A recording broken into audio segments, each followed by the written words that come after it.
Bon, Ça super. marche. Ben, bienvenue à tous alors pour ce nouveau live. Ok, le son est ok, très bien.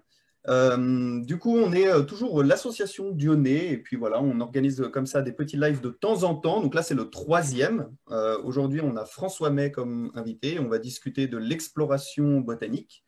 Et vous êtes en compagnie de Rémi, qui va aussi d'ailleurs discuter parce qu'il a aussi quelques voyages à son actif, a.k.a. Rock, Roy, Magna, Gna, Gna, machin. Julien aussi, a.k.a. Georges Abitbol, et moi-même. Et puis François May. Bah, François, est-ce que tu veux te présenter un petit peu et puis nous dire de quoi on va discuter? Et puis n'hésitez pas à nous poser des petites questions dans le chat. On va plus parler d'exploration botanique et pas forcément très spécifiquement de la culture de telle ou telle espèce ou tel genre. Mais voilà, François, vas-y. Ouais, pas de souci. Alors, bon, bonjour tout le monde, puis merci de me consacrer du temps pour que je puisse parler un peu de ce que je fais. Alors, donc, moi, je suis avant tout passionné de plantes carnivores, hein. J'ai commencé la culture en 2004, et comme tout le monde, avec une dionée et tout ça. Enfin, très souvent c'est le cas c'est souvent avec une dionée. Et puis, j'ai augmenté la collection, et en fait, très, très vite, j'ai eu envie d'aller voir les plantes carnivores dans la nature, et notamment les Nepenthes, qui sont très vite devenus un peu mon genre préféré, on va dire. Et de fil en aiguille, le fait de les voir et de les cultiver, ça n'a pas suffi. J'ai vraiment voulu en savoir plus sur les plantes, notamment leur taxinomie, c'est-à-dire leur classification, le nom. Il faut savoir aussi qu'au moment où je me suis intéressé aux plantes carnivores et aux népenthes, c'était un peu le début un peu de la résurgence actuelle. Les plantes carnivores, on les cultive depuis longtemps, mais vraiment au tournant on va dire des années 2000, 2005, 2006, 2007, avec notamment les livres de Redfern, de Stuart McPherson, puis l'avènement, je veux dire, d'Internet, vraiment comme on le connaît aujourd'hui. À ce moment-là, je pense que je suis tombé un petit peu au bon moment, quoi. Et donc, en fait, tout a commencé pour moi au niveau, on va dire, botanique, avec la description d'une nouvelle espèce de Nepenthes bocorensis, que j'ai trouvé au Cambodge en 2007. Il m'a fallu 2 ans pour publier l'article, parce que moi, je ne suis pas du tout taxinomiste, botaniste de formation, hein. Mon métier, mon temps complet, c'est d'être professeur de français en collège, au lycée. Actuellement, je suis en collège. Et vraiment, taxinomie, j'ai dû tout apprendre, on va dire, à partir de quasiment, enfin, je vais dire de zéro en ce qui concerne les plantes. J'ai toujours été passionné avant de pas mal de choses, hein, notamment d'entomologie, donc j'étais un peu familier avec les articles de classification, d'écologie, tout ça, mais pour les plantes, c'était vraiment nouveau, voilà. Et puis, de fil en aiguille, j'ai continué à publier, je suis rentré dans un réseau, et puis maintenant, je peux dire que je le fais de manière vraiment sérieuse. C'est vraiment une grande partie de mon temps, ça, et puis l'illustration botanique. Donc, je peux le dire que je le fais de manière, on va dire, semi-professionnelle. Je suis correspondant avec le Muséum national d'histoire naturelle de Paris, où je travaille, donc je suis censé réviser la flore des Nepentacées dès que j'aurai fini. Voilà. Donc, pour être simple, enfin, je dirais que voilà, je suis passionné de plantes carnivores avant tout, taxinomiste spécialisé dans les Nepenthes, et puis illustrateur aussi. Voilà, voilà. Cool. Du coup, est-ce que tu veux commencer à partager quelques photos? Ouais, je pourrais montrer un petit peu, enfin, montrer un petit peu vraiment ce que c'est que l'exploration botanique, un petit peu comment j'ai commencé. Alors, attends, juste là. Ouais. Donc, le partage d'écran, c'est bon? Normalement, ça devrait être bon, vas-y. Ouais. Attends, je vais mettre là. OK. Ouais, ça charge. Ok. Donc là, j'ai une carte distribution. Vous la voyez, c'est bon? Ouais, ouais, ouais, c'est Ouais. tout bon. Voilà. Alors moi, j'ai vraiment commencé en fait à travailler dans la zone indo-chinoise, hein, ce qu'on appelait historiquement en fait l'Indochine avant, donc le Cambodge ici, le Vietnam et puis le Laos. Alors la Thaïlande, on la compte dans la péninsule indo-chinoise au niveau biogéographique, mais pas au niveau historique. Alors je me suis intéressé à ça tout simplement parce que je suis d'origine cambodgienne, et ça m'intriguait de retourner là-bas. Quand j'ai eu envie de commencer à voir les plantes carnivores dans la nature, j'ai beaucoup hésité. J'ai voulu aller à Madagascar parce que j'ai toujours été un peu fasciné par tout ce qui était espèces endémiques malgaches et pas uniquement les plantes, hein. Et puis après, j'ai voulu aussi aller à Bornéo parce que c'est la Mecque des Nepenthes. Mais comme à ce moment-là, ma passion sur les plantes carnivores, c'est un peu lié à mon histoire personnelle aussi. J'ai mon père qui était retourné habiter au Cambodge. Je me suis dit, je vais aller là-bas. En fait, je me suis dit, je vais aller là-bas. Et parce que je savais qu'il y avait des Nepenthes qu'on trouvait là-bas, mais que c'était absolument mal connu. Les dernières études qui avaient été publiées sur les Nepenthes datées de 1952 ou 53, et elles étaient complètement désuètes. Elles étaient basées sur des publications qui elles-mêmes remontaient au début du XXe siècle.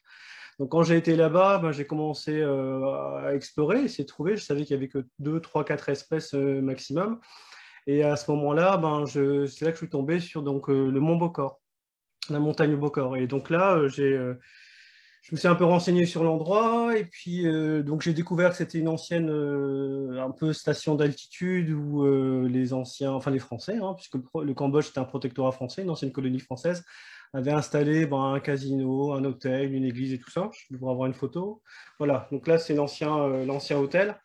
Et donc bah, là-dessus, en fait, ça a l'air de rien. Voilà, c'est juste une zone avec pas mal d'herbe et c'est un plateau de 1000 mètres d'altitude. Là, j'ai trouvé donc mes premiers Nepenthes en fait dans la nature. Et donc suite à ça, donc je suis revenu avec des photos. J'ai encore quelques photos du plateau. Alors ça va être petite. Voilà, je suis tombé sur cette espèce-là. Et pas moyen de savoir ce que c'était. Donc je me suis procuré très difficilement de la littérature. Et à ce moment-là, ben, on s'est rendu compte que, avec quelques botanistes que j'avais eu le toupet un peu de contacter à cette époque-là, parce qu'à ce moment-là, je n'étais pas du tout taxinomiste, hein, j'étais juste un professeur passionné, et on s'est rendu compte que ça ne correspondait pas en fait à la littérature spécialisée. Donc, de fil en aiguille, j'en ai déduit que c'était une nouvelle espèce, et puis donc c'est là que j'ai commencé à travailler donc le manuscrit en fait. Et donc c'était difficile quand même, parce que maintenant, actuellement, il y a pas mal d'articles qui sont en ligne, mais souvent, il y a des firewalls, il faut payer pour avoir les articles. Et à l'époque, quand j'ai commencé il y a 14-15 ans, c'était encore un peu plus compliqué. Donc, en fait, ce que je parlais tout à l'heure de rentrer dans un cercle, j'ai vraiment dû y aller au toupet. J'ai écrit à des botanistes, certains ont répondu, d'autres n'ont pas répondu. J'ai écrit à ce moment-là au Muséum national de Paris. Je suis tombé sur la responsable de la section plantes d'Asie du Sud-Est qui a eu la gentillesse de me répondre, qui m'a laissé rentrer dans l'herbier pour examiner les spécimens. Et là, donc, du coup, j'ai pu préparer l'article. Donc, cette plante-là que vous voyez donc, sur l'écran, elle est donc vraiment endémique de ce plateau-là. Et donc, c'est avec ça que j'ai commencé, donc, entre guillemets, ma petite carrière de taxinomiste. Voilà. Alors, là, on ne voit pas très bien. Voilà. Donc là, c'était vraiment quand j'ai trouvé la plante en 2007. Donc là, c'était un moment, on va dire, particulièrement intense parce que pour ceux qui ont déjà vu des plantes carnivores dans la nature, et que ce soit ce genre-là ou un autre, il y a vraiment un décalage immense entre ce qu'on peut voir même en jardin botanique et puis ce qu'on peut voir sur place. Mais à ce moment-là, voilà, c'était vraiment le flou artistique. Je ne savais pas exactement ce que c'était. Et je ne savais même pas comment regarder les caractères. Je savais que la taxinomie des Nepenthes, c'était basé essentiellement sur la morphologie des yeux notamment, mais j'ai vraiment dû tout apprendre. Il y a vraiment eu tout un chemin de 2 ans, comme ça, en fait. Voilà. Et donc, Nepenthes bocorensis, il se distingue notamment par ce péristome strié, puis cet opercule comme ça, assez voûté, puis assez coloré. Mais bon, je n'ai pas prévu de rentrer dans les détails taxinomiques aujourd'hui, ça sera un peu fastidieux. Voilà. Et à l'époque, parce que très très vite, cet intérêt pour les plantes, ça s'est on va dire, associé avec le fait de vouloir les faire découvrir et les protéger. Ben, à l'époque, la montagne, elle était en fait objet de convoitise des investisseurs et elle commençait déjà à être comment dire, aménagée. Là, il y avait une vieille route très très difficile à emprunter et là, ils ont fait une route avec un enrobé et puis depuis le plateau était quand même sacrément défiguré. Voilà. Donc, comme j'avais trouvé cette espèce et que je m'étais rendu compte qu'en plus elle était déjà menacée au moment de la découvrir, comme c'est le cas en fait avec beaucoup d'espèces actuellement. Hein. Je ne parle pas uniquement des plantes carnivores, mais plantes, des animaux de manière générale. Je me suis dit que c'était urgent. Voilà. C'était d'autant plus urgent de la décrire. Voilà. Il m'a fallu 2 ans quand même malgré tout. Alors j'ai d'autres photos. Il faut juste que j'enlève ça. J'ai une petite question, François. Oui, vas-y. Est-ce que tu t'es complètement formé par toi-même? Tu n'as eu personne qui t'a appris ou, des cours? Alors, si on a un temps, je peux raconter l'anecdote. En fait, en 2007, l'année. Alors, on est encore avec le partage d'écran ou pas là? Je ne sais pas. Oui. Ouais, ok. Bah, je vais juste te montrer. Voilà. En 2007, en fait, donc l'année où j'ai trouvé Nepenthes bocorensis, qui à ce moment-là, je l'avais juste appelé Nepenthes sp Cambodia. C'était vraiment l'époque des forums, hein, si vous vous souvenez. Moi, j'étais un membre assidu du Forum Vert, hein, que certains doivent connaître. Et à ce moment-là, cette année-là, il y avait un nœud, donc la manifestation européenne de plantes carnivores. Donc je me suis dit, c'est l'occasion, je crois que c'était en septembre ou en fin août, et moi je revenais du voyage. Et je me suis dit, je vais y aller, je vais aller voir un peu et puis essayer d'en parler. Et là, j'ai vu qu'il y avait quelques pontes, hein, je le dis vraiment de manière même affectueuse. Déjà, vraiment, il y avait Stewart McPherson qui était là, il y avait, je crois, Fernando qui passait là, et il y avait Andras Fleischmann qui était là, qui allait passer sa thèse à l'époque. Et Andras Fleischmann, pour ceux qui ne le connaissent pas, c'est un des plus grands experts de plantes carnivores au monde. Moi, personnellement, pour moi, c'est un des deux, trois plus fiables, parce qu'il a une connaissance vraiment très, très pointue de pas mal de plantes carnivores, même s'il se spécialise dans les drosera, les utriculaires, et c'est lui qui a fait la monographie de Jean Lycéa qui est sortie il n'y a pas très longtemps. Et vraiment une connaissance encyclopédique des plantes, même de manière générale. Et je l'ai abordé, et je lui ai montré les photos, et je lui ai expliqué, il me disait qu'il avait vu les photos sur le forum, et je lui disais que je pensais vraiment que c'était une nouvelle espèce. Et en fait, pour faire court, Andreas m'a dit, ben, décris-la. Et quand il m'a dit de la décrire, je comprenais pas en fait sa question. Je savais qu'il y avait des amateurs qui décrivaient des nouvelles espèces animales ou végétales, mais moi, voilà, je suis prof de lettres, je vis dans un pays où on a parfois tendance à catégoriser, vous savez, les littéraires, les scientifiques, etc. Donc je me disais, ben non, je ne suis pas capable. Et il m'expliquait, Andreas, avec qui je suis ami maintenant, il m'a dit, tu sais, la majorité des espèces animales et végétales sont décrites par des amateurs éclairés. Il n'y a pas de raison que tu ne puisses pas le faire si tu as la motivation. En plus, c'est la flore de ton pays d'origine, donc tu as une connexion particulière. Et je me suis dit, ben, je ne sais pas comment me former. Et il m'a dit, je t'aiderai. On est plusieurs, on est un groupe d'amis à t'aider. Il m'a donné il m'a envoyé des exemples d'articles. À l'époque, je me souviens, pour décrire Bocorensis, je me suis pas mal inspiré des articles de Chen Li, que vous devez beaucoup doivent connaître ici, qui est un grand photographe, qui est aussi spécialiste de la taxinomie des Nepenthes. Chen Li, il a décrit Nepenthes jamban, par exemple, il a décrit Nepenthes lingulata également. Et donc voilà, ben, j'ai essayé d'avoir de la littérature, c'était difficile, je me souviens, je cherchais vraiment des livres rares, j'ai vraiment c'était vraiment difficile d'en trouver. Je me souviens, par exemple, j'ai écrit au Jardin botanique, c'était de Dublin à l'époque, et il y a un taxinomiste de Nepenthes, Matthew Jebb, qui m'a très gentiment offert un de ses travaux qui était rare. J'avais trouvé genre à l'époque à 300 € sur eBay, et je m'étais dit, c'est pas possible, je peux pas m'acheter un vieux fascicule de 60 pages à 300 € sur eBay. Et bien, de fil en aiguille, comme quand on fait une disserte ou un tout autre travail scientifique, ben, j'ai envoyé des manuscrits. J'ai beau être prof et avoir l'habitude de corriger, ben là, je récupère les manuscrits avec plein de rouge en disant, ben, il y a ça qu'il faut que tu changes, il y a cette clé de détermination qui ne fonctionne pas. J'ai vraiment dû me familiariser avec tout ça. Et donc, j'ai vraiment beaucoup appris, on va dire, les bases de la taxinomie. Voilà. Et ben, je continue. Ça m'arrive encore régulièrement de lire des articles botaniques en disant je comprends rien, j'ai besoin du lexique, j'ai besoin du glossaire. Et puis chaque famille, de toute façon, a vraiment son concept d'espèce et sa terminologie particulière. Voilà. Donc je suis vraiment autodidacte sur ce coup-là. Et je dois beaucoup à ces gens qui m'ont un peu accueilli comme ça. Et j'étais un peu sidéré parce que j'avais vraiment un peu le syndrome d'imposteur à l'époque. Je m'étais dit, j'ai trouvé un nouveau taxon, une nouvelle espèce à décrire, je vais la donner à quelqu'un. Et j'étais déjà fort heureux d'avoir trouvé comme ça une plante intéressante. Et après, de fil en aiguille, voilà, c'est comme ça que j'ai publié d'autres espèces et que je publie, je suis parfois co-auteur d'autres taxons, même de papier même parfois, pas forcément sur les plantes carnivores. Ça a commencé comme ça. Donc voilà, là, la photo que je vous mets, là, c'est le laboratoire de Fanerogami, qui est au Jardin des Plantes de Paris, hein, que certains doivent connaître. Et quand je leur ai écrit là-bas, j'ai été accueilli par un des botanistes de là-bas qui s'appelle Madame Mule, qui m'a dit bah, vous pouvez venir voir les spécimens. Et puis je suis tombé sur l'herbier. Alors à l'époque, en 2007, quand je suis rentré, ben, l'herbier ne ressemblait pas à ça. Là, il a été vraiment modernisé. C'est le plus grand herbier du monde. Je ne sais plus s'il y a 6 ou 7 millions de spécimens.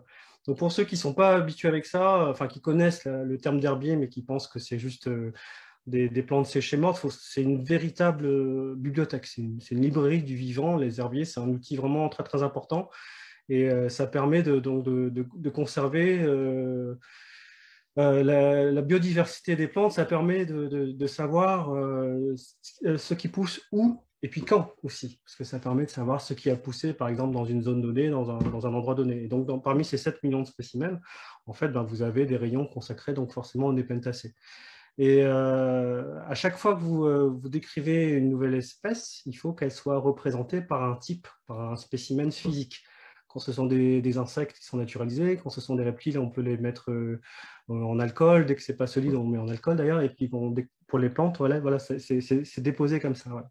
Ça doit être à une certaine température, on doit mettre du produit de temps en temps, et ça peut sembler un peu archaïque, mais bien entretenu, un herbier peut durer des siècles. Moi, j'étais très, enfin, ça semblera peut-être bizarre à certains, mais j'étais très, très ému de voir l'écriture de Saint-Hilaire, d'autres botanistes comme ça, qui avaient écrit de leurs mains là-dessus. Voilà.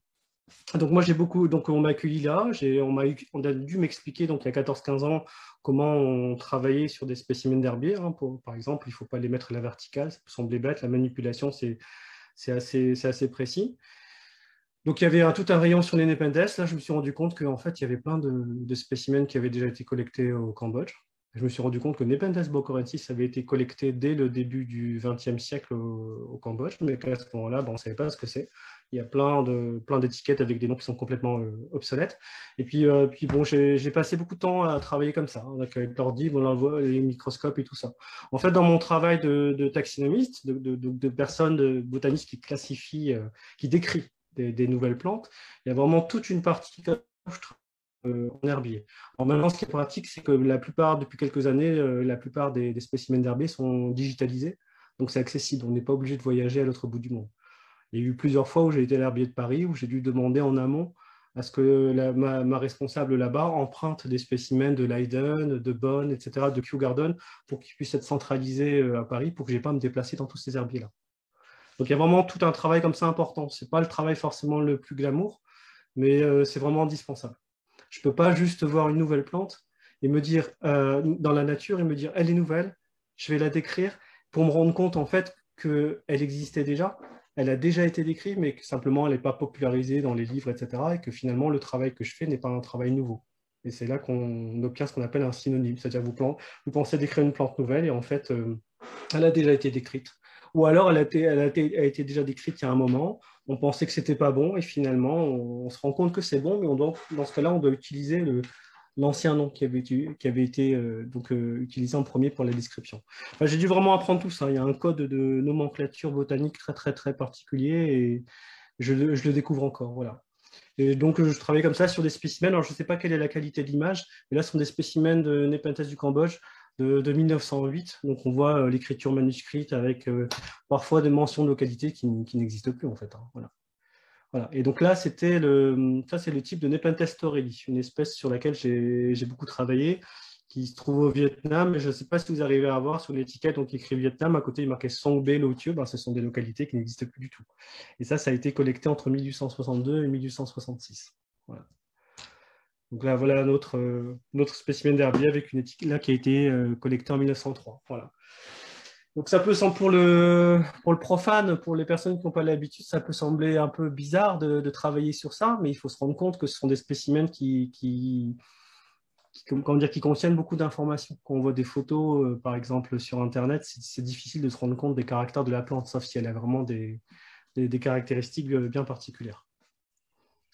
Voilà un peu comment je me suis formé. Deux petites questions comme ça. Là, une question bête de profane. Pourquoi est-ce qu'il ne faut pas stocker un herbier vertical? Et question numéro 2 qui est, là, tu nous montres des exemplaires d'herbier. Il y en a sur 2 images avant, c'était une petite partie de la plante. Là, on a l'impression que c'est une vraie tige avec plusieurs urnes. Ouais. Est-ce qu'il y a vraiment un code, quelque chose qui est nécessaire à prendre? Est-ce que c'est codifié ou pas? Oui, c'est assez codifié, mais c'est aussi comment dire, ça évolue sans cesse. Alors, il ne faut pas tenir à la verticale parce que tout simplement, ça fait un certain poids, ça peut tomber. Alors, je ne sais pas si on le voit sur ce spécimen de Nepenthes torelli, mais c'est du petit papier adhésif en fait qui maintient. Et par exemple ici, je ne sais pas si vous voyez la flèche de ma souris quand je fais ça, quand je bouge ou pas. Et du coup, ça peut tout à fait tomber. Bon, là, c'est un Nepenthes. Ça va faire un certain poids quand c'est un drosera, c'est pas embêtant, mais quand vous avez certains broméliacées ou vous avez, je sais pas, des graines de banksia, les arbres là, donc ça peut être assez lourd, donc ça on évite. Et quant à la présentation, oui, il y a des recommandations pour chaque famille. Pour les Nepenthes, par exemple, les botanistes d'autrefois ne savaient pas. Ils se concentraient sur les urnes. il prenait les spécimens les plus spectaculaires et qui n'étaient pas forcément représentatifs. C'est comme si j'avais envie de sélectionner, je suis un extraterrestre, j'ai envie de sélectionner un type humain, ben, je vais prendre, j'en sais rien, je vais prendre Brad Pitt ou je vais prendre, j'en sais rien, Thomas Pesquet. Est-ce qu'ils sont vraiment représentatifs de la variété des spécimens? C'est pas sûr. Donc, il faut essayer de prendre le spécimen le plus représentatif. Il faut prendre des parties végétatives, il faut prendre au moins un pied mâle et un pied femelle. Mais autrefois, notamment lors des descriptions des premières espèces, il y a plus d'un siècle, les gens ne savaient pas. Et par exemple, ben, comme on peut le voir ici, ils prenaient juste une feuille et une urne. Et parfois, ils ne se rendaient pas compte que sur une zone précise, il y avait 2-3 espèces. Et parfois, ils mélangeaient. Et moi, j'ai le cas, par exemple, d'une espèce sur laquelle j'ai travaillé, donc Nepenthes aurelis. Je me suis rendu compte que c'était en fait une chimère. L'espèce avait été décrite à partir de 3-4 espèces en fait différentes. Et j'en ai parlé il n'y a pas longtemps, parce que j'avais été interviewé par, je crois dans le cadre de l'OPCF, justement par Jimmy Geratou. Et je lui avais expliqué que c'était un peu comme si on avait des spécimens, on va dire morts, hein, des naturalisés de. Qu'est-ce que j'ai pris comme exemple de félin, hein, imaginons, voilà, vous avez un spécimen de panthère, de tigre, et de lion ou de jaguar, et vous faites un félin imaginaire avec tout ça.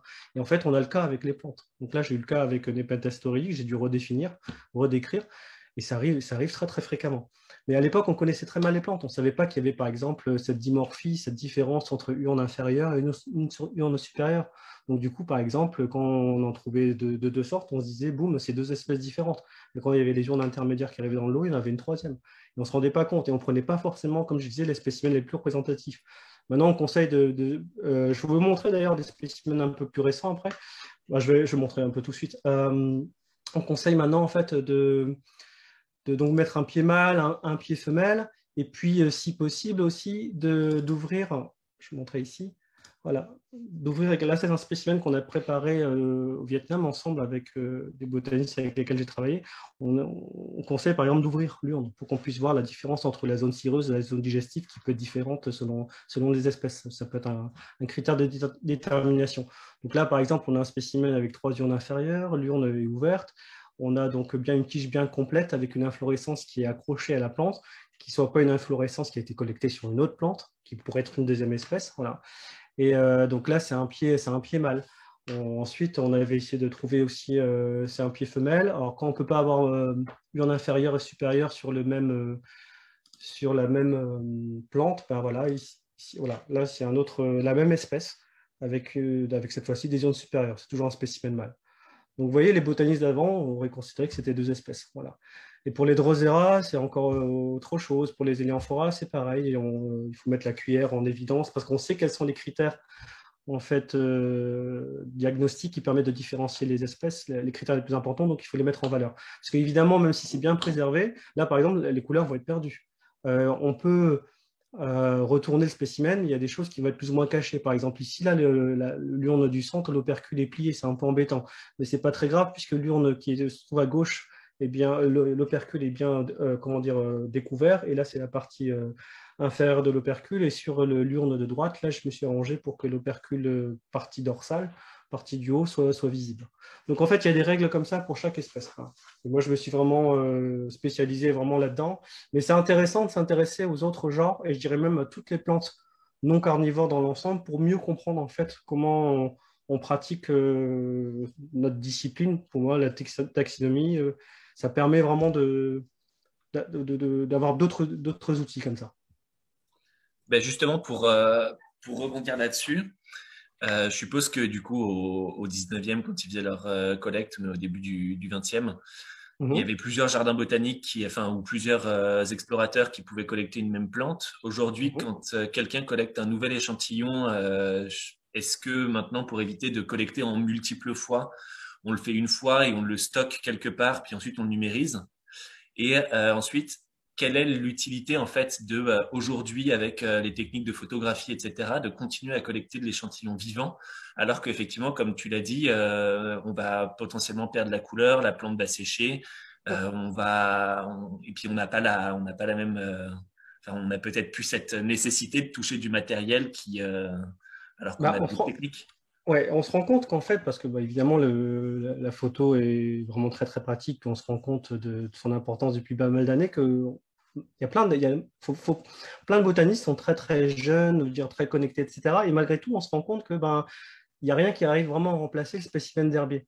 C'est-à-dire que ce spécimen d'herbier, quand il est bien collecté, est vraiment une sorte de prototype. Comment dire, il matérialise à lui seul le concept de l'espèce. Alors pour ceux qui nous écoutent, une espèce, c'est un concept. Voilà, c'est-à-dire qu'on dit que telle plante ou tel animal est une espèce parce que voilà, il a tel critère, etc. Voilà. Et le spécimen d'herbier, il arrive vraiment à rassembler tout ça. Et quand vous prenez des photos, vous pouvez prendre des photos de plusieurs plantes différentes. Voilà. Je dirais que maintenant, les photos, ça complète bien. Ça complète bien, voilà. Mais, Pardon, je suis mais les désolé, plantes, oui. ce que je voulais dire par photo, c'est est-ce qu'on ne peut pas prendre une photo justement de l'espèce type, etc.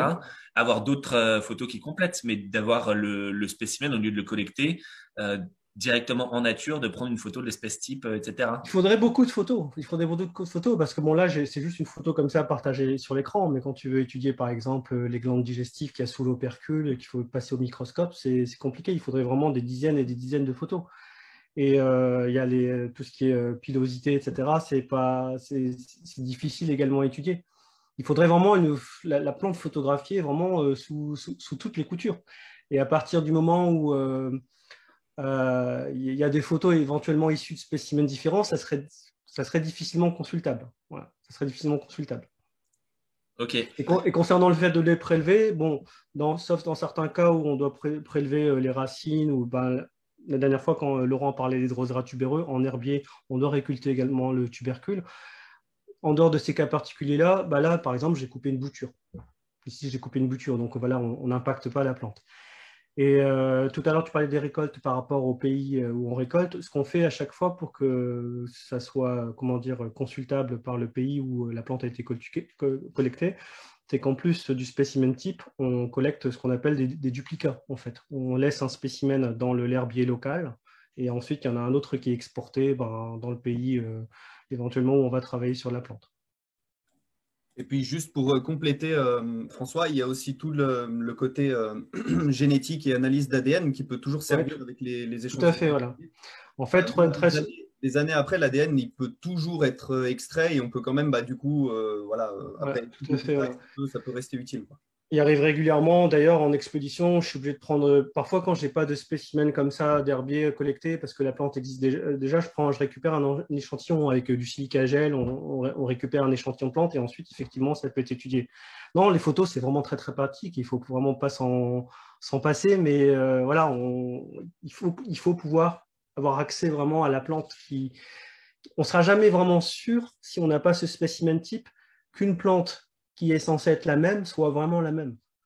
Si vous découvrez une plante B et que vous pouvez vraiment la comparer avec la plante A, avec la plante physique A, là, vous pouvez vraiment être sûr. Si vous comparez juste avec des photos, dans le cas des espèces vraiment proches, il y a plein d'espèces qu'on appelle les espèces cryptiques, c'est-à-dire qui semblent être proches, mais il y a une espèce qui est, comment dire, dissimulée au sein d'une autre. S'il n'y a pas un spécimen type qu'effectivement on peut étudier sur le plan même d'ailleurs de l'ADN, comme tu disais Arthur, ça ne sera pas fiable. Ça ne sera vraiment pas fiable. Alors, François? Oui. Alors, on a deux petites questions dans le chat intéressantes. Oui. On a notamment au niveau de la conservation dans les herbiers. Est-ce que les plantes sont traitées ou elles sont simplement séchées Il y a souvent un traitement. Voilà. Je ne sais plus quel produit ils mettent. Au début du 19e siècle, ils mettaient de la naphtaline, des choses comme ça, parce que parfois, ça peut être. Là, je vais montrer d'autres photos après. Ça peut être attaqué par des parasites, notamment ceux qui ont déjà collectionné des insectes ont peut-être déjà eu affaire à ce qu'on appelle les entraînes, un petit coléoptère de la famille des dermestes qui attaque les animaux empaillés ou alors les psoques. Ce sont des petits insectes qui attaquent en fait. Donc il y a des produits, les casiers sont traités régulièrement. Et puis il y a une certaine température, je ne sais plus laquelle, mais il fait toujours relativement frais dans un herbier. Et d'ailleurs c'est assez embêtant parce que parfois dans les herbiers locaux, quand j'ai travaillé à l'herbier de Phnom Penh au Cambodge, au tout début il n'y avait pas de climatisation et on voyait des dégâts en fait sur le matériel en fait. Ouais. Là, j'ai toute une série de photos sur ma redécouverte de Nepenthes torelli au Vietnam. C'était une dizaine d'années. En fait, c'était pour montrer un peu le travail sur le terrain des botanistes. Alors, cette année-là, j'y avais été avec Alastair Robinson, qui est fort connu dans le milieu des plantes carnivores. Donc, on avait redécouvert l'espèce, on avait fait donc, des nouveaux spécimens d'herbier. Et en fait, on avait travaillé donc, avec des botanistes locaux. Là, on était dans une zone militaire, on a dû être accompagné par des rangers. J'ai une photo sympa d'ailleurs avec un ranger qui a son automatique, c'est toujours assez impressionnant. Et en fait, ce qu'on ne se rend pas compte sur cette photo-là, on pourrait croire que ben voilà, on a fait les touristes, on a été juste accompagné par des gens qui connaissaient, mais en fait, il y a tout un travail en amont bureaucratique assez important.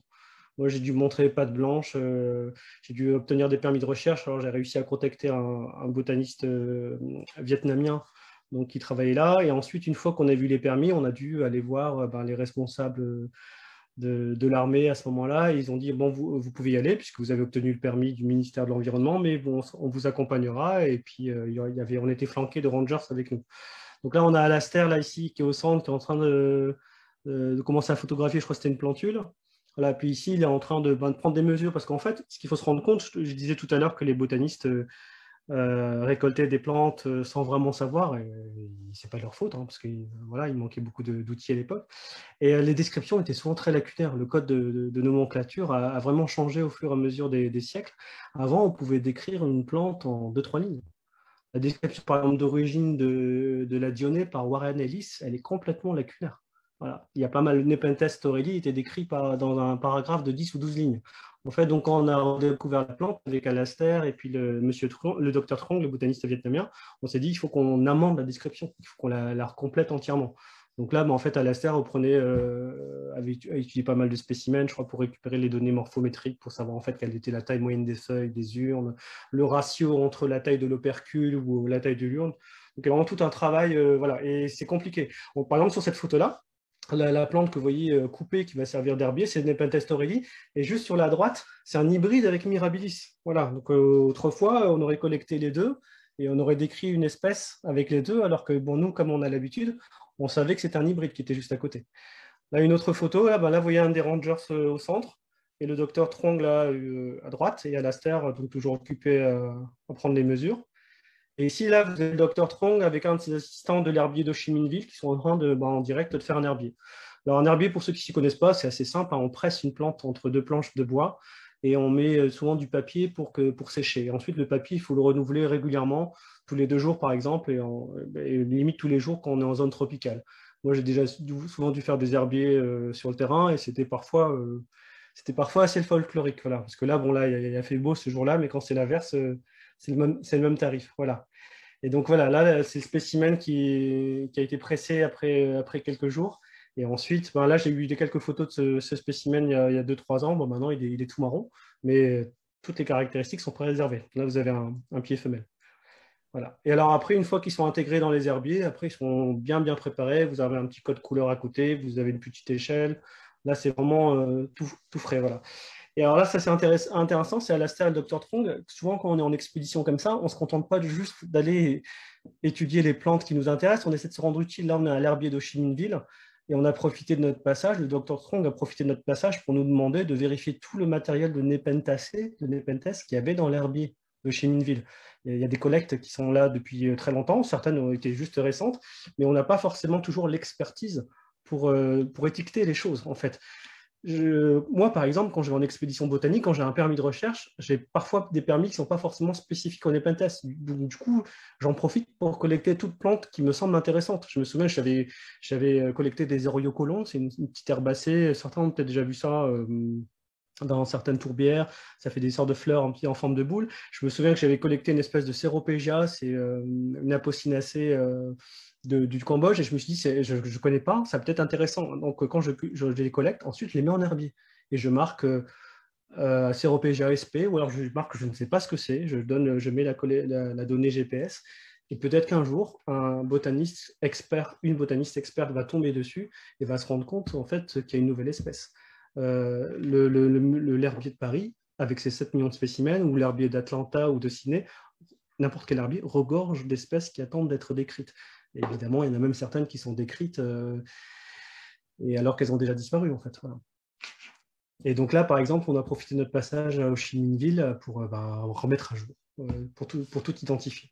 Vous adorez les plantes carnivores, mais quelqu'un qui est spécialiste d'autre chose, je ne sais pas, de Compositae, des astères, on va dire, voilà, va tomber sur le Drosera sud-africain et il ne fera pas la différence entre Alicaïque, Unifolia et Slacky, tout ça, et surtout quand c'est séché. Donc là, vraiment, c'est important. Et puis, c'est un travail de collaboration, en fait. À chaque fois que je vais dans un pays comme ça, que je vais travailler, si j'ai l'occasion d'aller dans l'herbier, et ne serait-ce que pour voir s'il n'y a pas des choses intéressantes, j'en profite. Voilà. Donc, ça fait vraiment partie du travail. Voilà. François, là, par exemple, on a... François, je te coupe juste un petit peu. On a pas mal de questions dans le chat. Est-ce que c'est si on fait une mini pause question du chat? Oui, pas de souci. Super. Vas-y, Julien, si tu les as sous les yeux. Ouais. Alors, il y a une question sur déjà comment on obtient une autorisation de prélèvement. Ah, c'est très compliqué. Alors, c'est d'autant plus compliqué pour moi quand on est scientifique amateur. Je vais juste mettre une photo en fond d'écran. Par exemple, quand j'ai travaillé avec, là c'est le fameux Rangers avec l'arme. Moi, par exemple, quand j'étais au Muséum national d'histoire naturelle, ça va, j'ai dû demander à la professeure référente là-bas d'écrire en fait pour moi. Moi, je ne fais pas partie d'une institution. À la SER, actuellement, il travaille dans un jardin botanique. Là, donc ça va. Au Vietnam, j'ai écrit, je suis passé par l'intermédiaire du docteur Trong. Donc c'est assez compliqué. Et faut écrire au ministère de l'Environnement, il faut passer par un botaniste vraiment qui est affilié avec une institution. Et au fur et à mesure des années, moi, c'est vraiment la partie qui me fatigue le plus. Voilà. Je passe vraiment un temps fou à faire ça.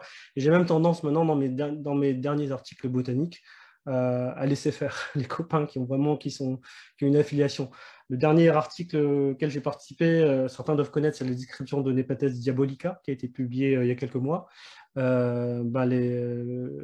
permis de recherche, c'est pas moi qui m'en suis occupé, parce que de toute façon, comme je ne suis pas affilié officiellement à une université ou à un herbier ou un musée, ça aurait été trop compliqué. Maintenant, la dernière fois que je l'avais fait, c'était en 2016 pour le Cambodge. Il m'a fallu des mois à échanger quelques mails. J'ai fini par les obtenir, mais même une fois que je les ai obtenus, j'avais des documents que j'ai pu ensuite imprimer. Une fois qu'on est dans les pays en question, les gens sont méfiants. Je me souviens qu'on avait les permis de recherche, on était accompagné du docteur Trong, mais les rangers du parc du Vietnam, là, ils ont appelé le ministère qui nous avait délivré des permis. C'est vraiment la partie la plus compliquée, en fait, je trouve, voilà. Mais c'est indispensable. Vous ne pouvez pas juste débarquer dans un pays et puis à collecter une plante, à déposer dans l'herbier de manière sauvage. Il y a des règles, voilà. Il y a le protocole de Nagoya qui a été mis en place il y a quelques années, qui fait qu'à chaque fois qu'une plante ou même qu'un animal, même une partie d'un animal ou d'une plante est décrite ou est prélevée, il faut que le pays soit au courant, ne serait-ce que pour les éventuelles retombées économiques. Voilà. Donc tout ça je l'ai vraiment découvert au fur et à mesure. Okay. Et c'est vraiment compliqué, mais c'est indispensable.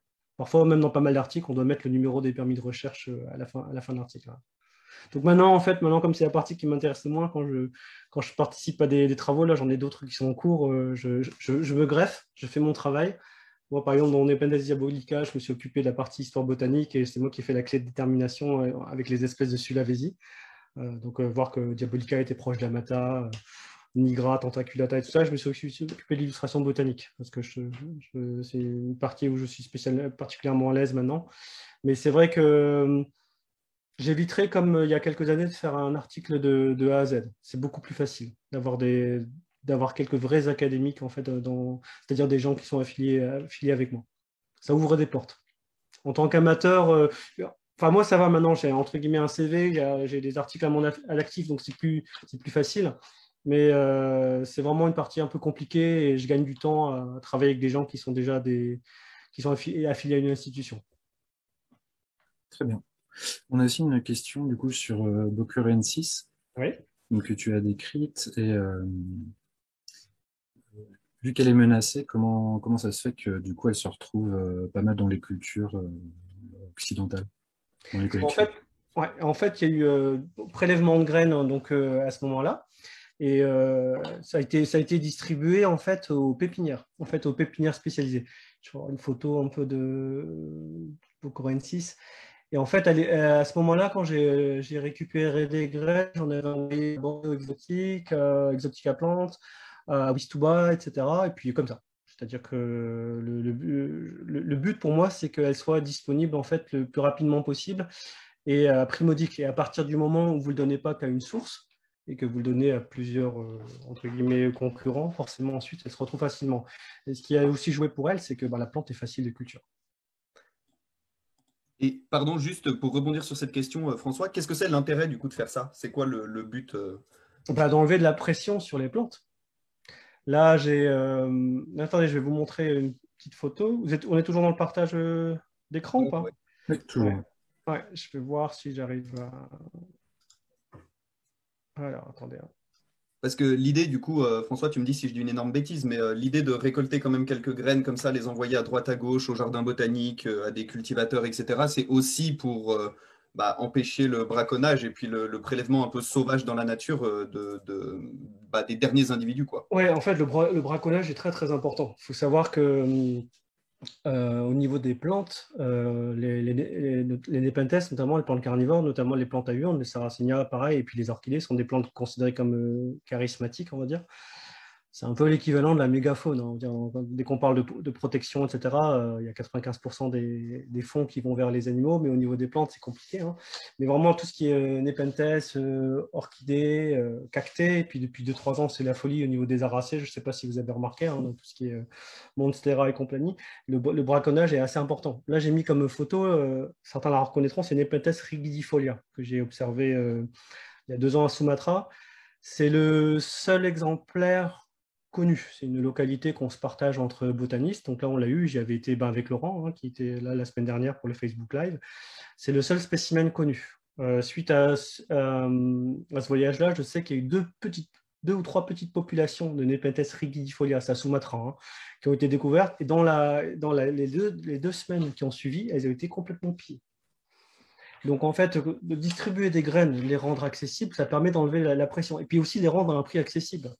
Je ne fais pas de reproches, parce que ces gens-là permettent d'avoir les plantes dans les cultures, mais quand vous vendez des plantes à 120, 150 euros, la plante de 2 cm, et que le prix ne baisse pas, il y a plein de gens qui se disent moi, je préfère mettre 120, 150 euros et payer quelqu'un qui va se servir directement dans la nature et qui va m'envoyer un spécimen de la taille de celui de la photo, par exemple. On a toujours des plantes très très chères. Alors, c'est pas un problème pour moi que les plantes soient chères, notamment quand ce sont des obtentions horticoles qui ont demandé un gros temps de travail au niveau des croisements et tout ça. Mais vendre une plante à 200 euros, 300 euros pour un semis, une plantule, il ne faut pas s'étonner ensuite qu'il y ait des gens qui n'aient pas de scrupules et qui ont envie de payer peut-être plus cher pour avoir une plante dans la nature. Donc je pense que plus on arrivera à cultiver, plus les plantes seront accessibles et moins de gens seront intéressés pour aller en récolter dans la nature. Là, il y a quelques photos qui ont circulé ces dernières semaines de plantes de Nepenthes clipeata et fipiata, mais complètement charcutées. On voyait des photos avec des gens qui ont récupéré des lianes entières, qui découpaient les feuilles ensuite pour pouvoir plus les transporter, mais il ne faut pas s'étonner qu'effectivement les espèces disparaissent ensuite. Donc je pense que c'est important de rendre une espèce accessible le plus rapidement possible. Je suis content, par exemple, chez les Drosera, de voir que Drosera magnifica est en culture et de voir que la plante n'est pas très chère. Je pense que je suis plus à 40-50 euros, c'est abordable. Voilà. Et quand je vois que certaines plantes atteignent des milliers d'euros pour des plantes de la nature, moi, ça m'attriste, hein, ça me met assez en colère. Alors, je rebondis juste là-dessus. Quand tu dis vous avez récupéré des graines, etc., les graines venaient de combien de pieds, etc. Est-ce qu'à terme, si on n'a pas effectivement un stock qui se renouvelle à partir de graines directement prélevées en nature, on peut assister à un appauvrissement génétique et du coup des politiques de conservation en culture qui sont pas dingues? Alors après, quand il y a récolte de graines, quand c'est fait par des gens qui s'y connaissent, on sait qu'il faut mélanger le matériel génétique. Moi, pour Bocorensis, j'ai pris un peu de graines d'une dizaine de pieds différents. Ensuite, quand j'y suis retourné plusieurs reprises au Bocor, j'ai repris quelques graines, je les distribué également. Ensuite, comme dans le cas de Bocorensis, c'est une espèce facile. Maintenant, on a pas mal d'amateurs, des jardins botaniques aussi. Il y a le jardin botanique de Leiden qui a une belle collection de Bocorensis. Ils produisent régulièrement des graines. Donc après, je pense qu'à partir du moment où on est parti de dizaines de spécimens, l'appauvrissement, il se fait pas, en tout cas. Après, je ne suis pas généticien, donc je ne pourrais pas être catégorique à ce sujet-là. Mais en tout cas, on sait que quand on doit récolter des graines, je ne sais pas comment ils ont fait, par exemple, pour Drosera magnifica, mais je suis persuadé, les connaissants, qu'ils n'ont pas pris des graines que d'un seul pied. Ok, merci. Julien, est-ce qu'il y a encore des questions dans le chat? Alors oui, il en reste une. Parce qui découle un peu de tout ce qui a été dit. Enfin, est-ce qu'il existe un lieu qui regrouperait à peu près toutes les variétés du genre Nepenthes, une sorte d'arche de Noé, de sauvegarde Et on regroupe toutes les espèces, un endroit où on pourrait voir toutes les espèces, on va dire, vivantes? C'est ça. Non, non, non, je pense pas. Je sais qu'il y a des très belles collections de Nepenthes au jardin botanique de Bonn, de Lyon, etc. Mais là, actuellement, il y a plus de 170 espèces. Chez le jardin botanique de Chester, en Grande-Bretagne, il y a pas mal d'espèces. Mais si on voit déjà, je sais pas, 80 espèces de Nepenthes dans le jardin botanique, je trouve ça déjà remarquable. Après, sur les 170 espèces, c'est compliqué. Il y en a qui ne sont pas acceptées. C'est comme je sais pas, même comme les Sarracenia, hein, ça a l'air d'être assez bien défini. Vous demandez à un botaniste américain combien de Sarracenia, vous allez avoir un chiffre différent des botanistes européens ou autres. Hein. Certains vont considérer que Sarracenia rosea est une bonne espèce, et pour d'autres, ça va être non, ça va être juste un Purpura venosa avec des fleurs roses et tout ça. Donc voilà. Donc, non, un lieu où il y a toutes les espèces de Nepenthes, je ne pense pas que ça existe. Voilà. Okay. Je pense que je n'irai pas dans un jardin botanique si je voulais voir le maximum d'espèces de Nepenthes, j'irai voir des cultivateurs privés. Oui, c'est ce que j'allais dire. Tu cites des jardins botaniques, mais est-ce que Borneo Exotics ou Vistuba n'ont pas beaucoup plus d'espèces en cultivation que… Très, très, très certainement. Ils ont beaucoup plus d'espèces. Et je pense que si on pouvait visiter 2-3 collections Exotica Plants, Wistuba, Borneo Exotic et 2-3 amateurs éclairés, là, vous pouvez avoir une bonne portion. Mais après, il y a encore pas mal d'espèces qui sont pas en culture, hein, de toute façon. Hein. Donc, tout simplement parce qu'il n'y a jamais eu accès à des graines ou elles sont connues qu'une petite population qui a été observée il y a très très longtemps. Et puis, donc, tout n'est absolument pas en culture. Voilà. Et alors, toujours sur les espèces, là, on a une question qui est est-ce que finalement, le fait de décrire une nouvelle espèce et de la rendre du coup connue du grand public n'est pas finalement d'un côté un mal pour un bien des fois parce que ça va augmenter la pression sur cette espèce. Oui, non, c'est tout. Mais c'est un peu comme lorsque, voilà, c'est pas blanc ou noir. C'est la question de savoir est-ce qu'on fait plus de bien que de mal. C'est là, comme lorsque vous voulez faire un parc dans la nature, vous mettez des pontons de bois, enfin des sentiers de bois pour que les gens puissent aller observer la nature. Forcément, la nature se serait mieux portée si vous n'aviez pas fait un sentier balisé, etc. Non, parce qu'en fait, la taxinomie, ce que je fais, moi, c'est hyper important parce que si vous nommez pas les choses, si vous ne savez pas ce que vous avez, comment vous voulez le protéger? Je prends l'exemple du Nepenthes bocorensis. Si je ne lui avais pas donné un nom, si je n'avais pas reconnu que c'était une espèce nouvelle, mais c'est valable pour Nepenthes diabolica, que donc on a distingué de Nepenthes amata, eh ben, on pourrait tout à fait dire, c'est pas grave, on peut détruire la montagne où vit Nepenthes diabolica, puisque de toute façon, on a Nepenthes amata qui vit dans des montagnes à côté, c'est la même. Là, par exemple, ils étaient un peu embêtés, les gens qui ont investi sur le Bocor, parce qu'une fois qu'ils ont su que c'était une espèce endémique, et qu'en plus, il commençait à y avoir de la visibilité là-dessus, parce que je ne suis pas contenté de distribuer les grades, hein, j'ai fait les organismes de presse, etc. Et ils se sont dit que même ne serait-ce que pour les apparences, il fallait faire quelque chose. Je ne sais pas si j'ai une photo de la… Non, je n'ai pas prévu, mais par exemple, j'ai rencontré l'industriel qui s'est occupé de faire les nouveaux hôtels et casinos qu'il y a sur le Bocor actuellement. Et suite à mon passage, il a fait un jardin de Nepenthes. Alors, c'est un peu un simulacre. Hein. Il y a un hectare entouré de grillage avec un portique en grillage. Et puis dedans, ils ont planté les Nepenthes bocorensis qui pouvaient replanter, qui étaient dans des zones qui devaient détruire pour pouvoir installer tous les logements et tout ça. Donc, ça leur donne de la visibilité. Si vous ne décrivez pas, quelque part, ça n'existe pas en fait. Donc, effectivement, oui, le problème, c'est qu'ensuite, ça attise la convoitise des collectionneurs. Mais c'est pour ça, voilà, que je dis qu'il faut ensuite rendre les plantes accessibles. Vous ne pourrez jamais empêcher les gens de vouloir avoir quelque chose. La folie des plantes, les collectionneurs, que ce soit les plantes ou autre chose, ça existe toujours, voilà. Mais je pense qu'on ne peut pas se dire, on ne va pas décrire, on ne donne pas de nom, on fait comme si ça n'existait pas et on espère ensuite que personne s'y intéressera et qu'on les laissera vivre en paix. Non, parce que les espèces sont très très vite menacées. Alors les espèces de Nepenthes d'altitude un peu moins, parce que ce sont des zones moins enclins à être transformées, développées. Mais les espèces de plaine ou les espèces intermédiaires, c'est le cas. Non, moi je pense que, là on arrive à un débat beaucoup plus général. Moi je pense qu'il faut décrire la biodiversité, il faut nommer les choses pour ensuite pouvoir les protéger, même si c'est un combat qui est très très compliqué. Ouais, et puis surtout, ça permet de poser un cadre légal aussi sur Tout à fait. sur les espèces, quoi. Et c'est-à-dire que si après il y a du braconnage, on peut avoir des poursuites judiciaires, etc. Voilà, tout à fait. Voilà. Il faut mettre un nom aux choses, quitte à ce que ce nom parfois soit discutable, hein, parce que moi, je fais de la taxinomie et on est une branche de la botanique qui est parfois très très saoulante, hein, parce qu'on change les noms régulièrement, on se rend compte qu'il y a des choses qui ne vont pas, on corrige les erreurs, on n'est pas d'accord, on se rend compte avec des analyses moléculaires qu'en fait on s'était trompé sur telle ou telle chose, mais c'est important de mettre les noms. Comme je vous disais, si on ne met pas les noms, ça n'existe pas, quelque part. Quelque part.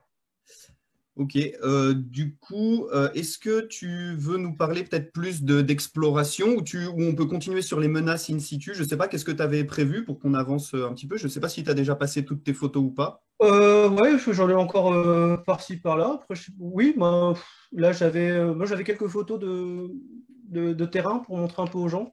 Euh, là, attendez, hein, j'ai montré un petit peu comment ça fonctionne. J'avais quelques photos notamment de. Oh, attendez, hein. Et d'ailleurs, en attendant, aujourd'hui, je crois, ou hier, il y a un article qui est sorti sur l'OPCF, l'Observatoire des plantes carnivores françaises, où François aussi a fait une petite interview, comme tu disais tout à l'heure, Oui, justement sur Nepenthes bocorensis, sa conservation, etc. Et d'ailleurs, il y a eu deux autres articles qui ont été publiés sur l'OPCF sur cette thématique-là, sur Nepenthes bocorensis. Donc, n'hésitez pas à aller checker tout ça. Alors, j'ai parlé pas mal d'herbiers, de tout ça, ou de collaboration avec les botanistes locaux, mais il faut savoir, enfin, je pense que ça ne vous surprendra pas, que ce qui m'intéresse surtout, c'est d'être dans la nature. Voilà. C'est vraiment le. Enfin, après, ça relève vraiment du personnel, hein, mais je me sens très vivant quand je suis sur le terrain. Alors, moi, j'ai commencé par étudier la flore de mon pays d'origine, mais très, très vite, j'ai bifurqué. Là, bon, je parlais du voyage à Sumatra, qui a été vraiment une révélation il y a 2 ans. J'ai été à Bornéo plusieurs fois. Je travaillais aussi, j'ai aussi observé l'espèce de Nepenthes endémique aux Seychelles, et c'est vraiment sur le terrain. En fait, quelque part, quand j'écris des articles ensuite, où je participe à des livres, j'ai pas mal participé au livre de Redfern et à quelques magazines scientifiques, j'ai l'impression de faire un peu mes devoirs. Voilà, je dois écrire, je dois faire un compte rendu. Et parfois, je ne vais pas dire que je me force, parce que c'est super intéressant, c'est ce qui permet de construire ensuite et de préparer d'autres voyages. Mais ce qui m'intéresse, c'est d'être vraiment sur le terrain. Et là, j'avais envie de vous montrer un peu une journée type. Alors là, j'ai pris quelques photos issues d'un des voyages que j'avais fait au Cambodge. Alors, il faut savoir qu'au Cambodge, la plupart des plantes carnivores, donc là, je ne montrais pas que des Nepenthes, se trouvent dans des sortes de savanes comme ça. Voilà, donc c'est très différent hein, quand vous allez, pour ceux qui s'intéressent à la culture des Nepenthes, il y en a peut-être qui sont là pour savoir s'ils pourraient récupérer quelques tuyaux pour la culture des Nepenthes. Il faut savoir que si vous allez à Bornéo ou à Sumatra ou vous allez en Nouvelle-Calédonie ou Seychelles, ces plantes ne poussent pas toutes vraiment dans les mêmes conditions. Là, par exemple, c'est une savane où il fait très très humide la nuit, mais le jour, ça tape très très fort, ça monte à 40 degrés à l'ombre, évidemment. Et vous avez en fait une foultitude de plantes carnivores. Alors, au début, on a l'impression qu'il n'y a rien, et puis on tombe par exemple ici sur un buisson, c'est Nepenthes campotiana. Voilà. Et si vous regardez bien, je ne sais pas si c'est pas trop flou, mais il y a des inflorescences partout. C'est un énorme pied mâle, voilà. Et donc là, très très très très très souvent, on trouve d'autres plantes. Voilà. Donc là, j'ai encore une vue un peu plus proche. Voilà. Alors là, j'ai un bon exemple de Nepenthes en bonne santé dans la nature. Alors ça, c'est vraiment un cas d'école. C'est un seul pied avec plusieurs les urnes inférieures en dessous, puis les urnes supérieures. Voilà. Et on se rend compte notamment que les Nepenthes, comme pour beaucoup de plantes, hein, c'est plus facile, je pense, de classifier, sauf exception, les animaux que les plantes. C'est des organismes vraiment très, très, très, très, très plastiques. C'est-à-dire qu'il y a vraiment une variabilité importante. Dans ce Nepenthes-là, j'allais le comparer avec un Nepenthes qui poussait 10 mètres à côté, dont je savais que c'était la même espèce, et je voyais des différences relativement importantes. Mais les caractères sont quand même communs. Un peu comme je simplifie un peu, voilà, un être humain, il y aura toujours les bras et les jambes et le même ratio entre la taille du corps et la taille des bras, etc. Voilà. Donc là, voilà, sur le terrain, c'est difficile parfois de se focaliser. Alors moi, je suis passionné de plantes carnivores et Nepenthes, mais je vous avoue que souvent, j'ai la tête à droite, à gauche. Voilà. Là, j'avais envie de montrer voilà, une journée type. Voilà, moi, je passe souvent toute la journée. Alors, il faut savoir que je n'y vais jamais tout seul. J'ai un sens de l'orientation absolument déplorable. J'ai failli me perdre je ne sais pas combien de fois et je pense qu'à plusieurs reprises, il aurait pu m'arriver des choses. Donc là, ce jour-là, je me souviens, j'étais avec Jeremy Holden, un ami photographe. Et donc, j'ai passé en fait, je dois écrire toujours un article sur Nepenthes campotiana et on a passé toute la journée, en fait, à comparer les plantes et à prendre des données en fait morphométriques pour pouvoir en fait ensuite modifier la description. C'est une plante qui a été décrite en 1908 et la description fait que 10 lignes et puis j'aspire en fait à en proposer une description plus détaillée dès que j'aurai le temps. Alors là, on ne voit pas, mais il y a un petit pied de Drosera indica, mais j'ai voilà, encore Nepenthes camputiana, voilà, donc là on voit un peu. Voilà. Alors j'en parlerai un peu après si on a le temps, mais même si je fais de la taxonomie, j'essaie de m'intéresser à d'autres branches, et en fait, plus ça passe, et plus je m'intéresse à l'écologie de ces plantes, et notamment à ce qui se passe en fait à l'intérieur. Je vous en parlerai un peu, j'ai un truc sympa à vous montrer après. Voilà, donc là, c'est l'habitat en Cambodge. On a souvent des grandes plaques de grès comme ça, avec de l'eau qui suinte. C'est rempli d'utriculaires, c'est rempli de Drosera. Alors, Drosera, c'est assez limité. Hein. On a Drosera indica, Burmanie, essentiellement. Sur le camp, on a Drosera peltata, variété lunata. Et voilà. Et là, on a plein de Drosera indica. Là. Ici, là. Voilà. Donc ça, c'est une annuelle qui pousse très, très, très vite. Il fait une tige même jusqu'à 30 cm. Voilà. Et on la trouve souvent comme ça, qui pousse comme ça directement sur les pierres. Alors j'essaie toujours, même si je suis concentré sur les Nepenthes, de prendre des photos, de prendre des spécimens d'herbiers pour les autres botanistes. Par exemple, à ce moment-là, quand j'ai pris ces photos-là, on n'avait pas, comment dire, éclairci le complexe indica, si vous avez suivi il y a quelques années. Alain Horry notamment, et puis aussi Andreas Fleischmann, on décrit plusieurs espèces au sein du complexe indica. Et à l'époque, ce n'était pas le cas, mais je savais déjà qu'on travaillait là-dessus. Donc, j'avais pris des photos pour les copains botanistes au cas où.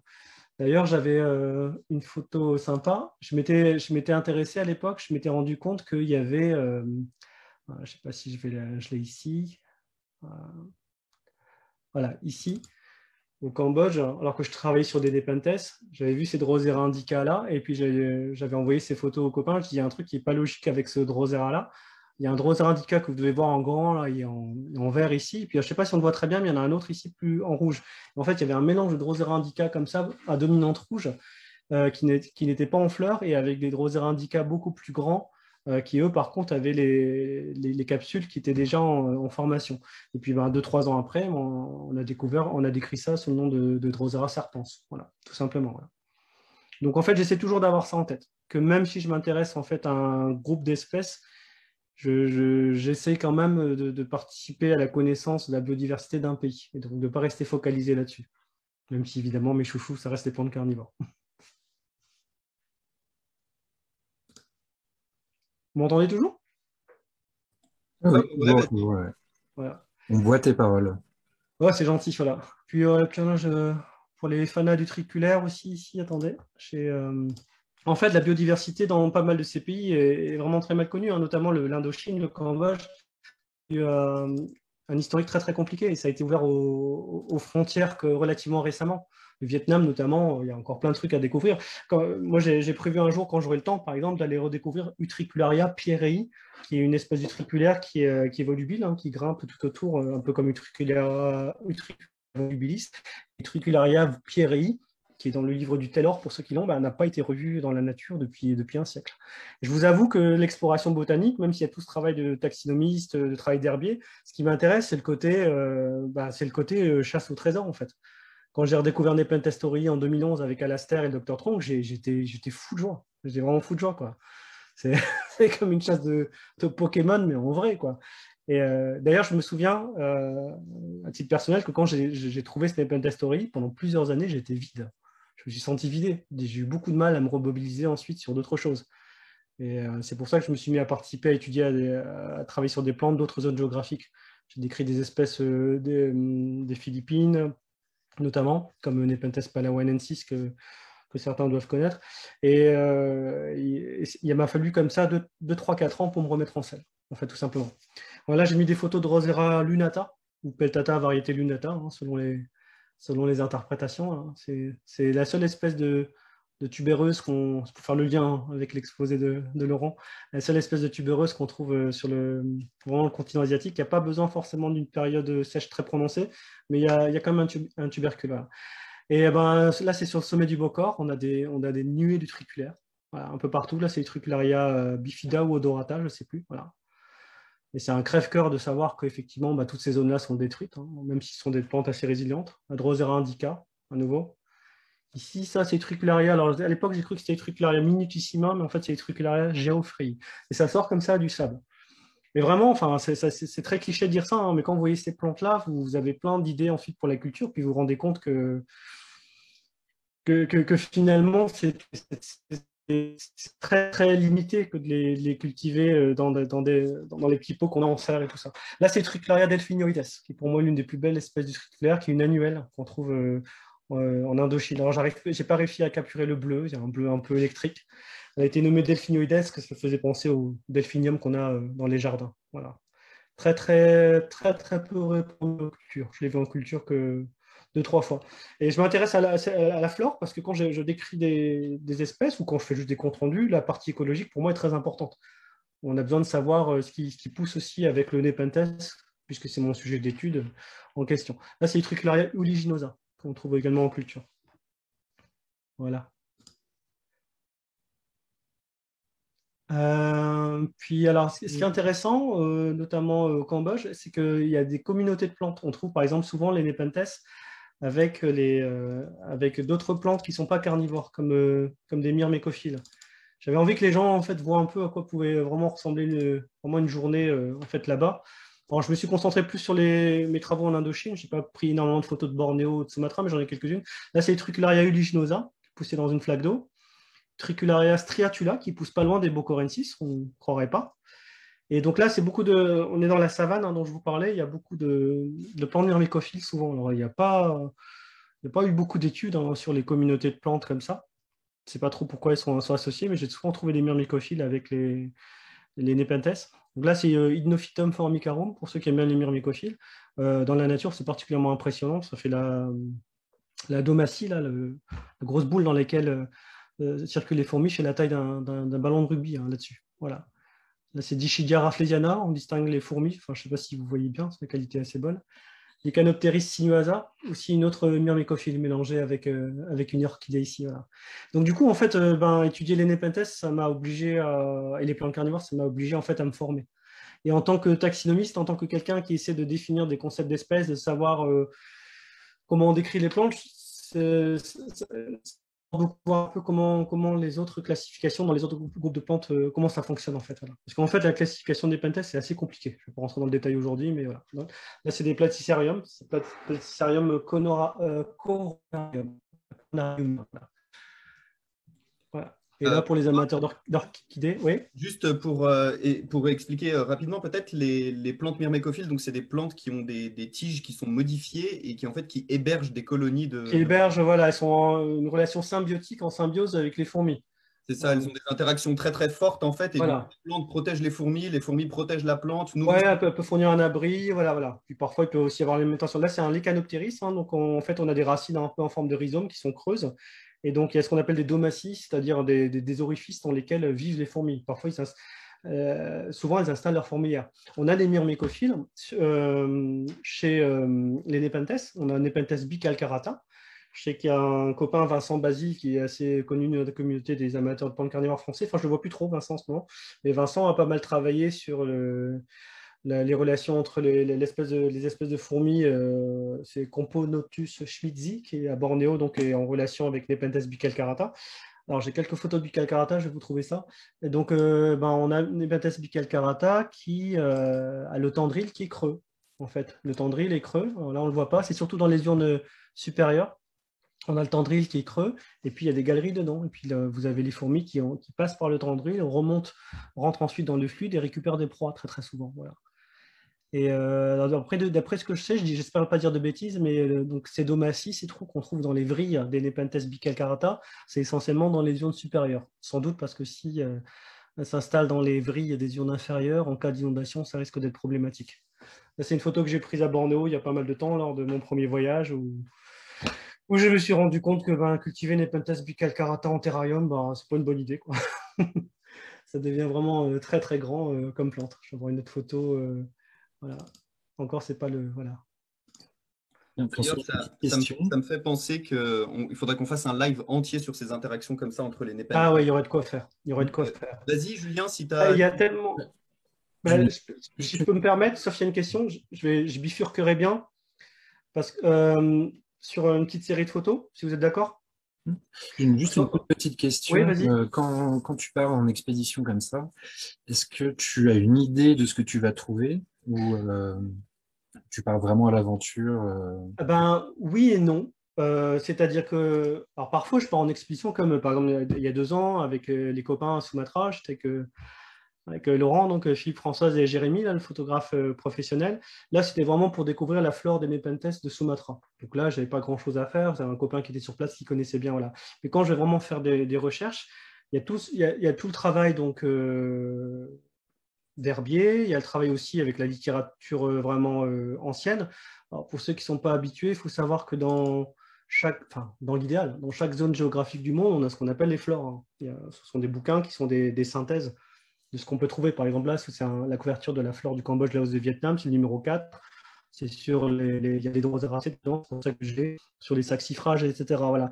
Donc, je sais ce que je peux trouver. Mais le problème, ça dépend de l'état d'avancée des recherches. Quand vous avez une publication sur les Nepenthes qui date des années 50, vous vous dites que quand vous y allez, il n'y aura peut-être plus rien. Quand j'ai recherché Nepenthes Torelli qui vivait dans des marécages au Vietnam, quand je suis arrivé sur place, je me suis retrouvé avec une plantation d'EVA. J'ai eu déjà un mal fou à trouver le nom actuel, mais quand j'ai retrouvé, le marécage n'existait plus. Il y avait juste une plantation. Voilà. Donc j'ai des idées de ce que je peux trouver. Alors parfois, ça peut être beaucoup plus simple. Il y a une dizaine d'années, j'ai été contacté, la première fois que j'ai rencontré Jérémy, hein, le photographe, il m'a contacté en 2009, il m'a envoyé des photos, il m'a envoyé cette photo-ci. Parce que après, une fois qu'on publie, on se fait un peu connaître, il m'a dit, tiens, j'ai trouvé un Nepenthes au Cambodge, est-ce que tu sais ce que c'est? Donc je lui ai dit, par mail, envoie-moi d'autres photos. Et je lui ai dit, pour moi, ça ressemble je pense que c'est une nouvelle espèce. Est-ce que tu accepterais que je vienne au Cambodge et que j'aille voir où c'est? Donc comme il était très méfiant, parce que comme je vous dis, il y a beaucoup de pièges et qu'il ne me connaît pas, j'avais juste un article à mon actif à ce moment-là, il a dit, je veux bien, mais tu te débrouilles pour avoir des permis. Donc là, à ce moment-là, je ne savais pas que c'était chiant d'avoir des permis, donc j'étais tout enthousiaste et je l'ai fait. Et une fois qu'on était sur place, il m'a dit, je viens avec toi.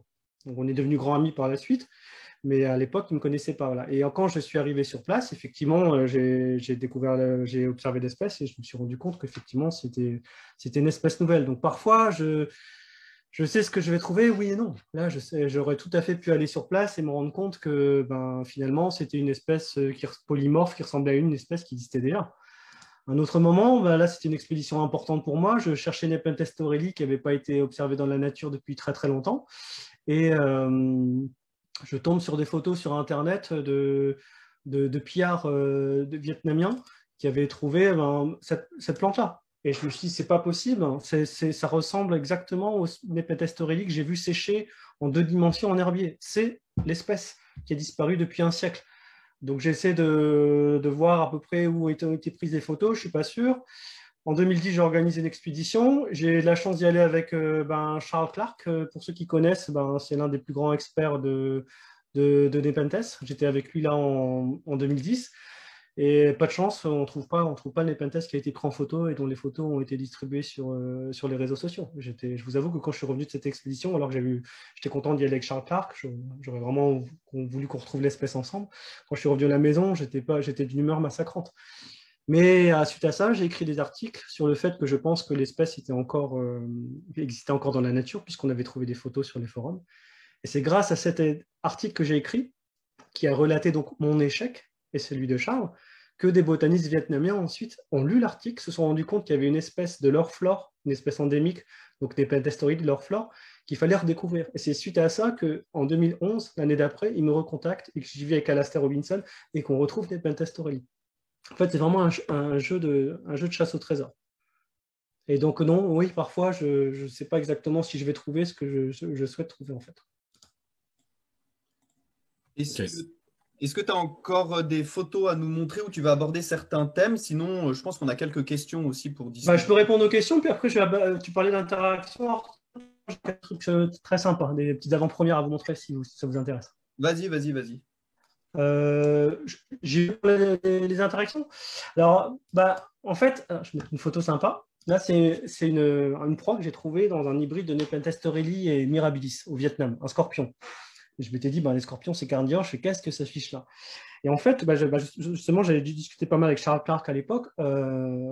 on se rend compte que, bon, certes, les Nepenthes sont des plantes charismatiques, sont des plantes connues. Hein. Je pense que quand vous dites à un amateur de plantes, un Nepenthes ou une plante à urne, pitcher plants, comme on dit en anglais, tout le monde sait vite ce que c'est. Mais on se contente en fait de décrire des nouvelles espèces. On se contente de décrire des nouveaux taxons qu'on rajoute au catalogue. On arrive à faire des différences entre le péristome, le percule, les feuilles, etc. Mais en fait, on ne les connaît pas du tout bien, ces plantes. C'est pour ça que tout à l'heure, je disais que je m'intéressais un peu plus maintenant à l'écologie. Au niveau des interactions, c'est assez limité. On commence un peu à découvrir. J'ai vu qu'aujourd'hui, il y avait une nouvelle espèce de grenouille qui a été publiée, Philotus nepenthicola, qui est en fait un féodé associé avec une espèce de Nepenthes mollis de Bornéo, anciennement Nepenthes aureliana. Donc on commence à s'intéresser à ça. Par exemple, là, le scorpion, je ne sais pas ce qu'il fiche là, j'en ai trouvé trois ou quatre. J'ai régulièrement vu également sur les inflorescences de Nepenthes au Vietnam et au Cambodge des menthes orchidées. Du genre, pour les passionnés de menthes religieuses, si jamais il y en a dans l'auditoire, Créobrotère. Comme Créobrotère gemmatus, qu'on trouve souvent dans les élevages de menthes. Là. Et je me suis dit, mais qu'est-ce que les menthes font là? Et ça arrivait tellement souvent que je me dis que ça peut être un hasard. Je vais montrer une série. Donc voilà, donc pour moi, un des développements les plus intéressants chez l'étude des Nepenthes ces dernières années, c'est vraiment l'interaction. Parce qu'en fait, on classifie les Nepenthes, on en fait des espèces essentiellement en se basant sur leur forme, ou parfois les analyses génétiques. Mon travail de taxinomiste, c'est de classer les choses, de les décrire, et en tant que systématicien, ensuite je les classe, j'essaie de trouver des relations. Et on se contente essentiellement de décrire les Nepenthes de par leur forme. Et je pense que quand on classe des objets ou des choses, des êtres vivants, on peut prendre d'autres critères. Alors évidemment, les analyses moléculaires, par exemple, ça peut servir, c'est un outil comme un autre. Hein. Beaucoup de gens me disent souvent il suffit de regarder l'ADN. Non, l'ADN va permettre simplement de révéler des ressemblances qui ne se voyaient pas à l'œil nu, c'est tout. Il y aura toujours quelqu'un ensuite qui va devoir prendre la décision de classer les choses. Et il y a quelques années, on a décrit un Nepenthes de Bornéo, Nepenthes barramensis, que maintenant on appelle Nepenthes emsleyana. Et en gros, c'est un Rafflesiana, Nepenthes rafflesiana, qui est très allongé. Et on a décidé d'en faire une espèce en prenant en compte un critère très intéressant, un critère écologique. C'est un Nepenthes qui vit en association avec une chauve-souris. Ceux qui sont vraiment passionnés de Nepenthes ont déjà entendu parler de cette histoire d'une chauve-souris, en fait, qui dort à l'intérieur de l'urne de Nepenthes, et elle fait ses besoins, ses excréments aussi à l'intérieur. Et elle ne glisse pas, elle ne tombe pas dans le piège parce que l'anatomie du Nepenthes fait qu'il est assez étroit, et en plus il y a une petite encoche à mi-parcours de l'urne pour qu'en fait la chauve-souris se loge dedans et ne tombe pas jusqu'au fond. Et les taxinomistes, Charles Clark justement, qui ont décidé de décrire cette espèce-là, se sont dit, si la chauve-souris est capable de faire la différence entre cette variété allongée de Nepenthes rafflesiana et le Rafflesiana typique, si elle ne va que là, ça a une importance qu'on peut prendre en compte sur le plan taxinomique. Et c'est essentiellement sur ce critère-là qu'il a décidé d'en faire une espèce à part. Alors que certains vont juste se dire c'est une forme allongée. Alors après, il y a d'autres critères aussi. Et je trouve par exemple que l'écologie des Nepenthes, elle est vraiment pas assez étudiée. Là, on sait effectivement que voilà, il y a des mammifères qui font leurs excréments, c'est assez connu. Il y a un rat, là, en ce moment, je suis en train d'illustrer Nepenthes raja. On sait qu'il y a une espèce de rat, Ratus baluensis, qui vient régulièrement s'abreuver. C'est pour ça qu'au 19e siècle, on a trouvé des rats dans les Nepenthes raja. On sait aussi qu'il y a des têtards. Il y a Microhyla nepenthicola, une espèce de petite grenouille qui fait ses têtards. Voilà. La nouvelle grenouille qui a été décrite aujourd'hui, apparemment, elle ne se contenterait pas simplement de mettre ses œufs et d'avoir les têtards qui se développent. Elle vivrait à l'intérieur de Nepenthes mollis, c'est-à-dire qu'on voit régulièrement les adultes grenouilles qui évoluent dans le liquide. Voilà. Et donc, très, très souvent, quand les gens sont dans la nature, même des taxinomistes comme moi, voilà, on regarde les proies, on jette un petit coup d'œil. Très souvent, sont des fourmis. Là, c'est une urne de Nepenthes bocorensis bien robuste là, avec les fourmis. Alors, je vais commencer à m'intéresser plus à ce qu'il y avait à l'intérieur, parce que je trouve que ça peut être un critère pour m'aider à plus comprendre les plantes et pourquoi pas les classifier. Alors, très, très souvent, on trouve des proies qu'on connaît déjà. Et là, on a aussi donc toute une faune associée. Là, c'est une araignée. Alors, je ne connais pas son nom, celle-là. Alors, il faut savoir que les habitants des urnes Nepenthes, on appelle ça les Nepentébiontes. NE comme Nepenthes, ça se finit par bionte, B-I-O-N-T.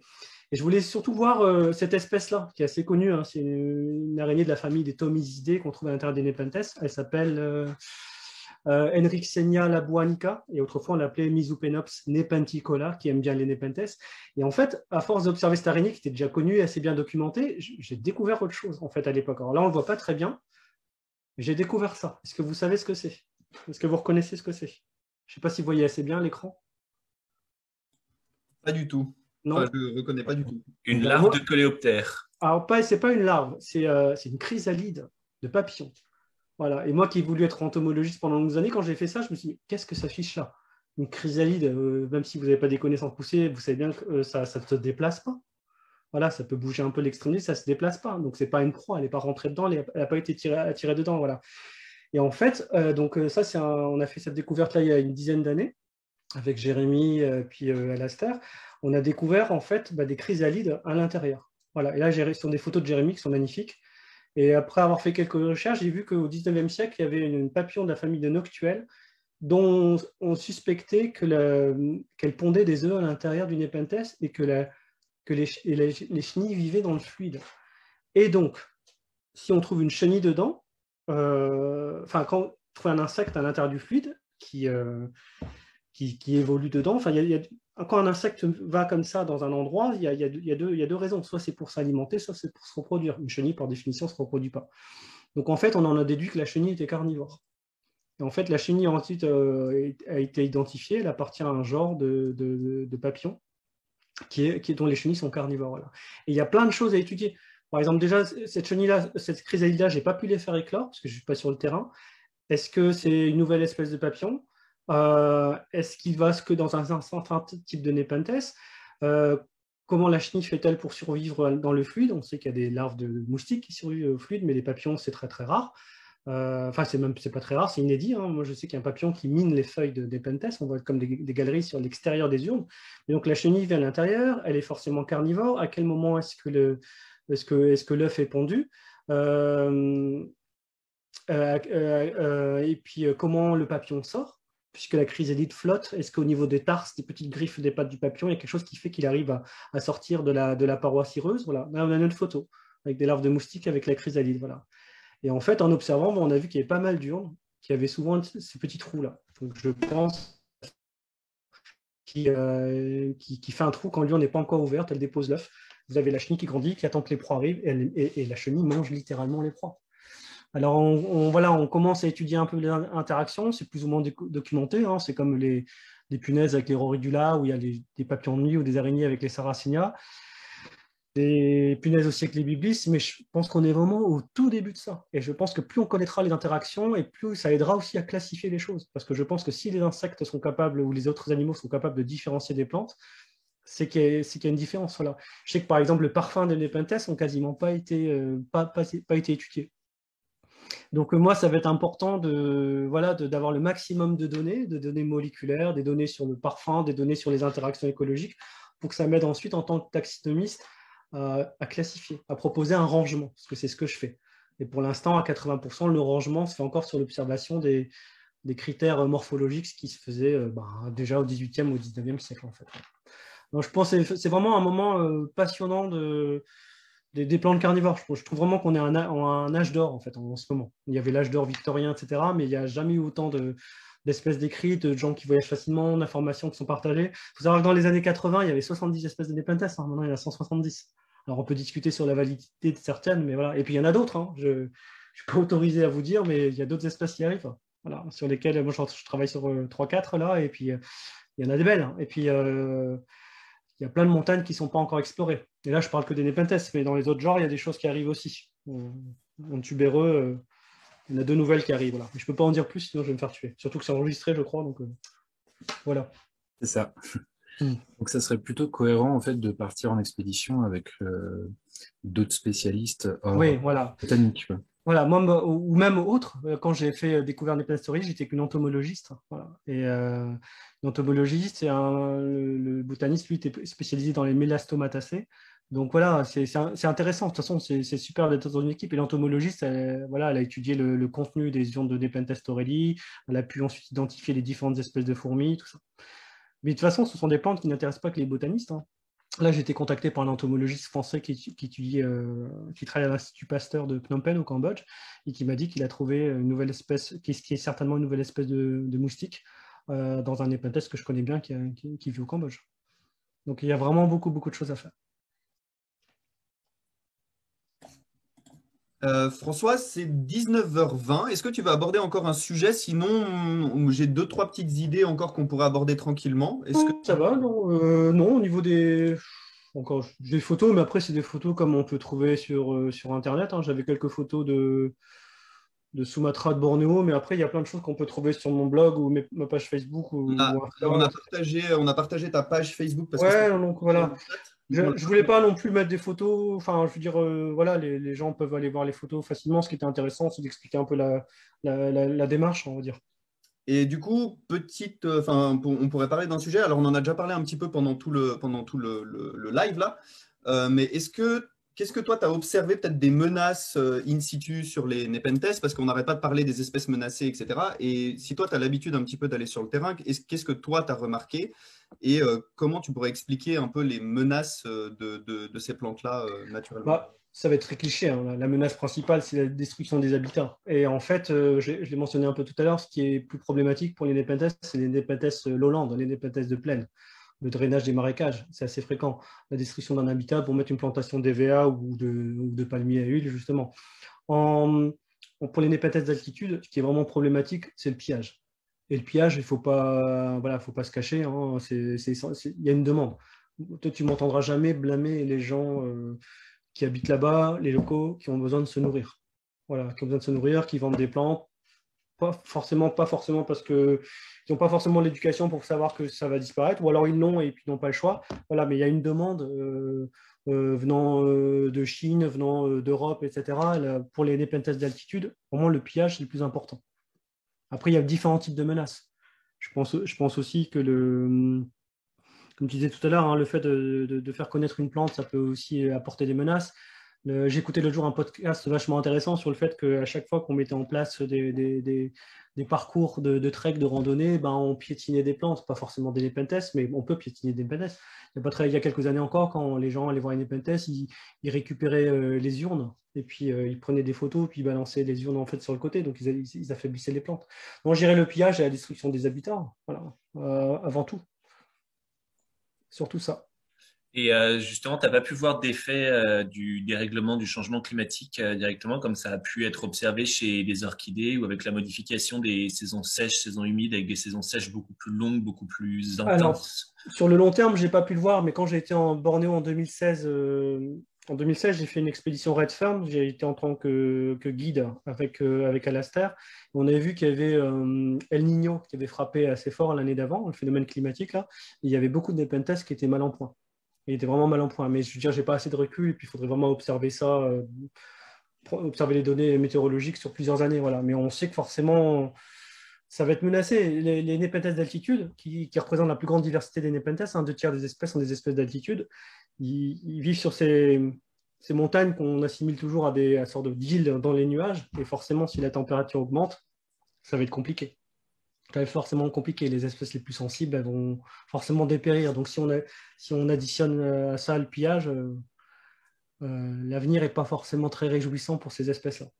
Et justement, à l'inverse aussi, tu n'as pas assez de recul pour voir s'il y a un site qui avait été endommagé des années précédentes par de la sécheresse, voir si la capacité de résilience du Nepenthes au changement climatique, si elle pouvait repartir des racines, si... Alors après, ça dépend des Nepenthes. Par exemple, les Nepenthes d'Indochine sont des Nepenthes pratiquement tubéreux. Ils ont l'habitude, la saison sèche est très prononcée là-bas, donc ils peuvent revenir. Non, ça dépend. Parfois, il y a des zones, pour en discuter avec les autres botanistes spécialisés en Nepenthes, il y a parfois des zones qui disparaissent et puis des populations qui réapparaissent. La plupart des Nepenthes sont des espèces, sauf les espèces plus spécialisées, sont des espèces pionnières. Dès qu'il y a un habitat qui est un peu dérangé, les Nepenthes s'installent relativement vite, en fait. Prenez par exemple le Nepenthes raja, qui est assez menacé, ben, il aime bien les éboulis.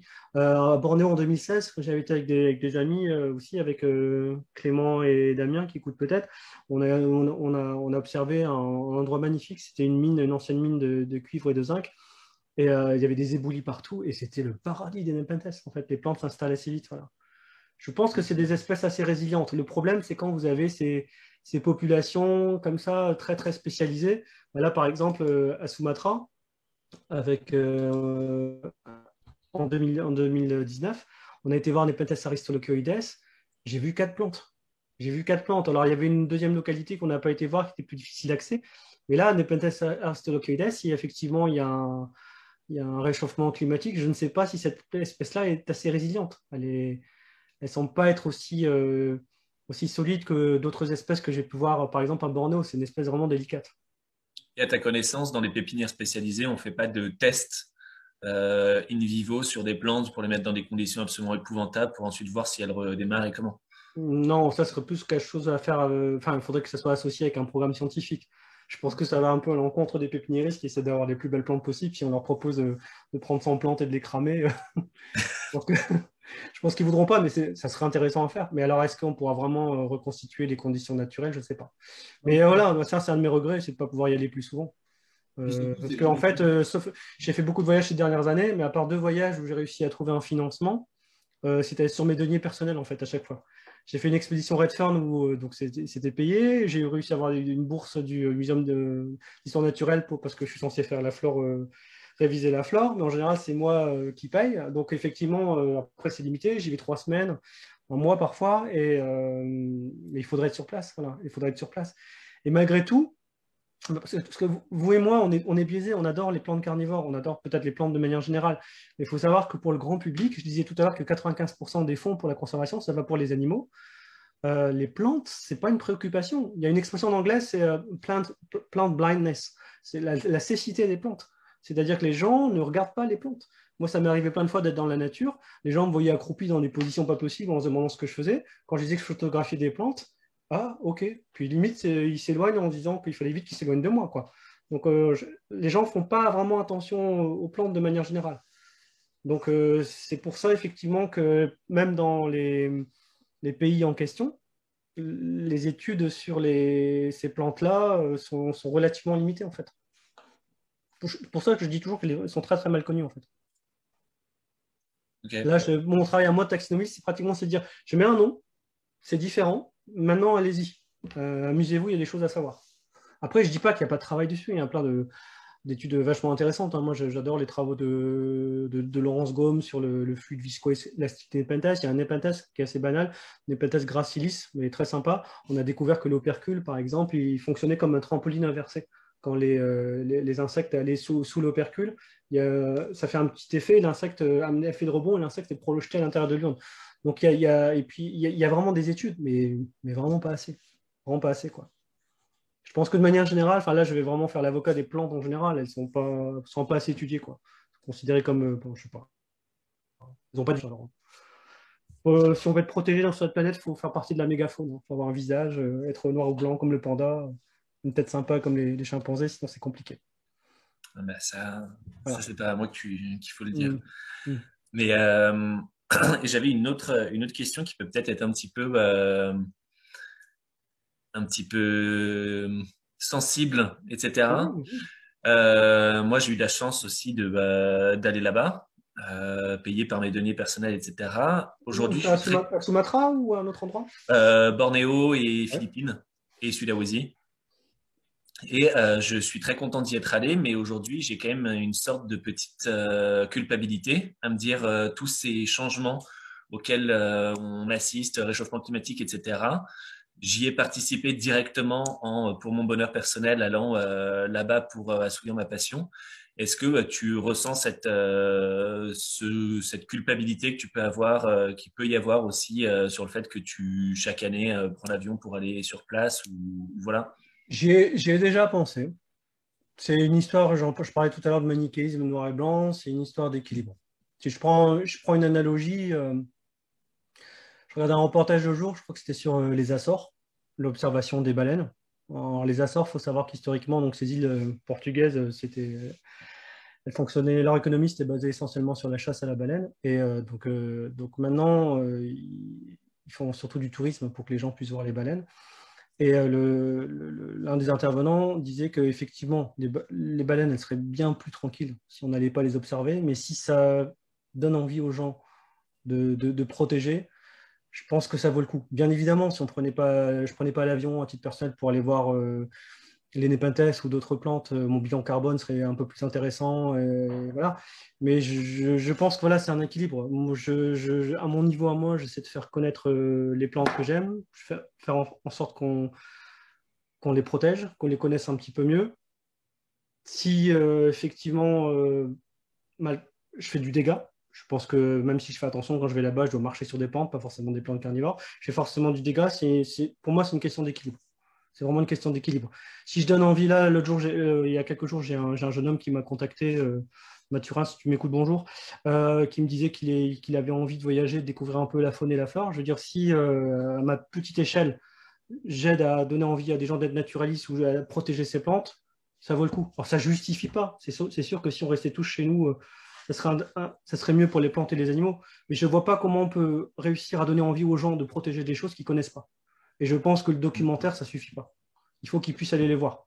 C'est que je prenais toujours l'exemple tout à l'heure du chemin de randonnée avec, vous savez, les sentiers sur pilotis qu'on fait.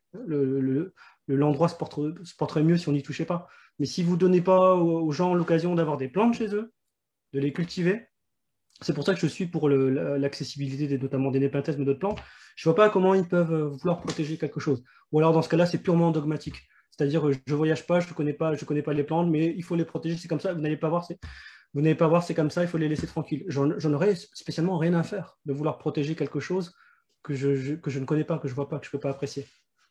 Et à une époque où on veut que les gens se reconnectent un peu plus sur la nature, à la nature, je pense qu'il faut qu'ils puissent voir cette nature. Alors, on parlait de cadre tout à l'heure avec Arthur. Oui, il faut qu'il y ait un cadre. Effectivement, il faut qu'il y ait un cadre. Il ne faut pas sortir des sentiers, etc. Il y a des plantes qui ont besoin peut-être de se régénérer parce que pourquoi pas ouvrir des réserves et les fermer ensuite pour 2 ans, faire un roulement, etc. Là. Et s'il y a un moyen de se rendre dans ces pays sans utiliser l'avion, mais de manière raisonnable, je suis preneur. Voilà. Mais en entendant, voilà, c'est une histoire d'équilibre. Et sur le plan personnel, c'est pour tout ce que je fais, de toute façon. Ok, merci. Et puis, ça, c'est juste mon avis. Je pense que culpabiliser pour faire bouger les gens, c'est à ses limites, en fait. Voilà. Ah, je suis bien d'accord. Hein.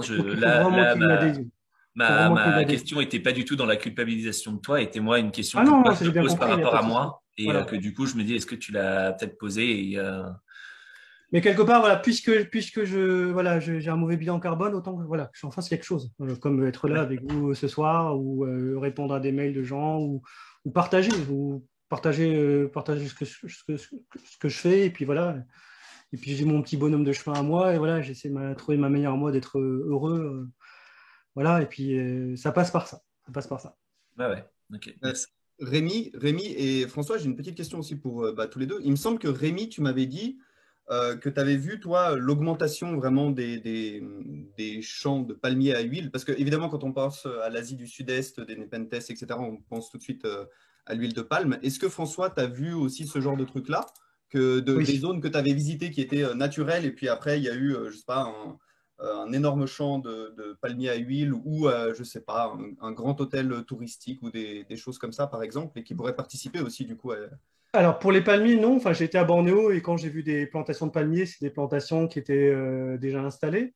Mais notamment, alors, je ne dois pas avoir de photos sous la main, mais sur le Bokor au Cambodge, j'ai vu des zones immenses où il y avait des Nepenthes partout, des orchidées, etc. Et quand j'y suis revenu, ensuite, il y avait des bâtiments. Il y avait des bâtiments. J'ai quelques vidéos sur ma chaîne YouTube où on voit, j'ai même une vidéo où on voit une pelleteuse en train de détruire des Nepenthes. Donc oui, ça j'ai pu le constater. Oui, moi, j'ai pas assez de recul, etc.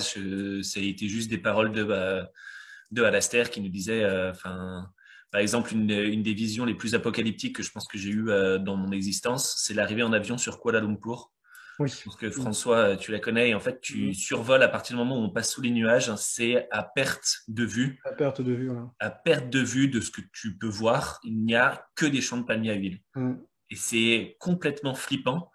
Et oui, Alastair est là et à chaque fois, ils se morfondent en se disant ouais, il y a 20 ans, c'était de la forêt vierge, etc. Et c'est complètement flippant parce que c'est vraiment apocalyptique. C'est complètement différent. Ça pourrait être comme si on allait, nous, dans la Beauce et qu'on regardait l'agriculture intensive, etc., avec aucun arbre. Mais dans la Beauce, tu as encore limite une diversité de paysages avec des champs de maïs, des champs de blé, etc. Là, c'est une espèce partout à perte de vue. En Indonésie, c'est le cas aussi. Hein. On en a vu à Sumatra quelques-uns. Moi, j'en ai beaucoup vu à Bornéo, quand je passais de l'état de Sabah à Sarawak. On survole quand on va aller au parc de Mulu pour aller voir les pinacles, on voit des champs de palmiers à huile à perte de vue. Voilà. Non, c'est déprimant. En fait, c'est complètement déprimant. Mais voilà, enfin, moi j'ai un certain âge maintenant et j'ai pris mon parti de me dire il y a forcément quelque chose à faire. Il y a forcément quelque chose à faire. Je ne veux pas faire partie de ces gens qui se disent c'est fichu, je vais juste prendre mon pied, puis on verra bien ce qui se passe après, et puis ça ne sert à rien. Moi, je suis un optimiste de nature, je verrai toujours le verre à moitié plein, de toute façon, où je me dirais toujours qu'il y a encore un peu d'eau et qu'il faut faire quelque chose. Voilà, et c'est mon activité de taxinomiste, elle a aussi du sens comme ça. Certains se disent que c'est romantique ou que c'est complètement en vain, tu décris des choses qui sont vouées à disparaître. Je dis non, je pense qu'il y a toujours quelque chose à faire. Je veux dire, si vraiment on pense qu'il n'y a plus rien à faire, on s'allonge, on attend de mourir et puis c'est tout. Donc non, même si je ne suis pas un bisounours, je me rends bien compte que c'est juste abominable ce qui se passe en ce moment à plein de points de vue. Je pense qu'il y a quand même quelque chose à faire. Et le fait qu'il y ait des gens qui travaillent, qu'il y ait des ONG, qu'il y ait des passionnés de botanique ou de biodiversité, qu'il y a des gens qui se dressent, voilà. C'est bien. On peut prendre les choses de deux manières. Il n'y a jamais eu autant de destruction que maintenant, mais il n'y a peut-être jamais eu autant de gens qui voulaient protéger que maintenant aussi. Donc voilà. Si ça vous va, on peut peut-être finir sur une note un peu plus positive. Julien, oui, il y a juste une petite question. Alors, attendez, je retrouve. Existe-t-il un accord pour les prélever sur le terrain avant que ce terrain soit exploité? Est-ce qu'il y a des organismes qui s'occupent de prélever les plantes avant que... Non, pas à ma connaissance. En fait, il faudrait préparer ça en amont et il faudrait beaucoup de paperasse. En fait, je parlais de plein de blindness tout à l'heure. Les gens n'ont pas grand-chose à faire. Moi, par exemple, quand j'ai réussi à faire mettre en place ce jardin de Nepenthes sur le Beaucorps, c'est parce que entre guillemets, il y a eu de la manipulation dans les deux sens. Quand j'ai rencontré l'industriel, je lui ai dit que c'était bon pour son image, qu'il fasse quelque chose. Et lui, il se disait aussi qu'il allait se trouver une conscience écologique à bon marché avec ça. Donc la manipulation, elle est dans les deux sens. Mais aller récupérer les plantes pour les mettre où, on manque de fonds. Il faudrait qu'il y ait des gens qui sont sur place qui fassent ça en permanence. Alors parfois, il y a des initiatives locales. Je sais par exemple que Nepenthes clipeata en Indonésie, à Kalimantan, quand ils récupèrent les plantes qui ont été pillées, ils les mettent ensuite dans des sortes de pépinières en entendant l'hypothétique possibilité de les remettre in situ. Mais si vous me posez la question, est-ce qu'il y a des organismes qui systématiquement récupèrent les plantes au moment où leur habitat est détruit? Pas à ma connaissance. Et je rebondis juste sur ce que tu viens de dire. Il y a, à ta connaissance, est-ce qu'il y a des programmes de réintroduction en nature d'espèces végétales? J'en ai rarement entendu parler, Nepenthes. Si, enfin, il y en a, enfin, en Nepenthes, pas à ma connaissance, mais par exemple aux États-Unis, ils sont vraiment très en avance au niveau de tout ce qui est conservation. Il y a l'association Dionée qui avait aidé. Il y a l'ONG Meadow Views qui est dirigé par le docteur Sheridan. Le docteur Sheridan ne croit pas trop à la protection ex situ, c'est-à-dire récupérer des plantes en collection dans les jardins botaniques, se baser sur les collections de particuliers, il n'y croit pas. Le docteur Sheridan pense que la seule protection qui vaille, c'est la protection in situ. Donc lui, il achète, grâce aux dons notamment, des terrains, des hectares, et il replante des sarracénias. Et parfois, il replante des sarracénias qui n'existent plus, mais dont il avait conservé quelques clones dans sa collection personnelle, et il les replante. Et il fait ensuite des incendies artificiels chaque année pour mimer ce qui se passait dans la nature, etc. Donc ça existe. Voilà. Et ça, ce sont des belles victoires. Il faudrait qu'on puisse le faire avec les Nepenthes. Mais après, c'est une problématique plutôt générale. Les Nepenthes poussent, sauf exception, dans des pays où les gens sont en grande difficulté. Et voilà, ils vont pas s'intéresser à protéger ces plantes-là si eux-mêmes, ils ne savent pas quoi manger le lendemain. Donc, tout est lié. Voilà. Et donc, en ce qui concerne les Nepenthes, je pense que c'est plutôt de la protection ex situ pour l'instant, donc en dehors du site ou par l'intermédiaire de jardins botaniques ou de collections particulières. Et pour les Nepenthes, non, de toute façon, on est vraiment en stade embryonnaire pour plein de choses. Pour la taxinomie, pour l'écologie, aussi pour la protection des Nepenthes. Voilà. Ouais, d'autant plus que la réintroduction in situ, ça marche quand même moyen de manière générale. Oui, ça marche moyen. Puis c'est pas bien étudié. L'autre jour, j'ai écouté un podcast pour expliquer à quel point les associations de champignons étaient primordiales dans le monde des plantes.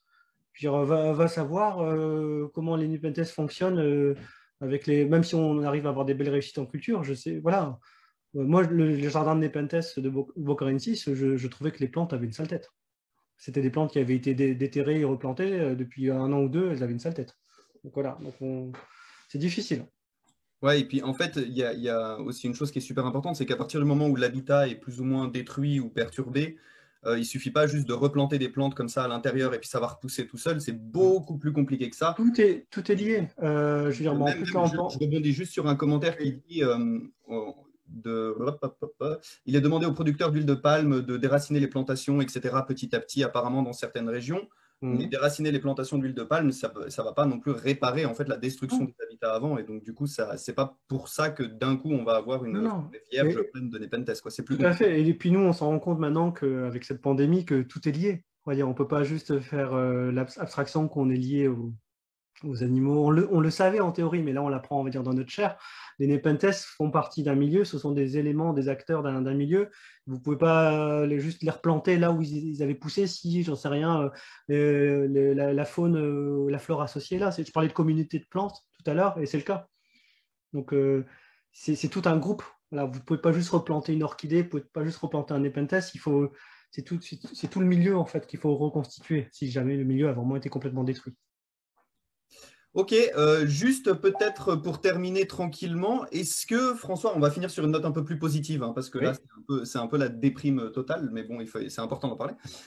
Est-ce que tu as une anecdote, une galère ou une expérience un peu rigolote de choses qui te soient arrivées sur le terrain? Et même question pour Rémi, si vous avez un truc un peu rigolo à raconter, pour que les gens se rendent compte un peu des situations et des galères qui existent quand on est au milieu de la forêt tropicale alors qu'on est des métropolitains européens et que c'est pas du tout notre milieu naturel entre guillemets.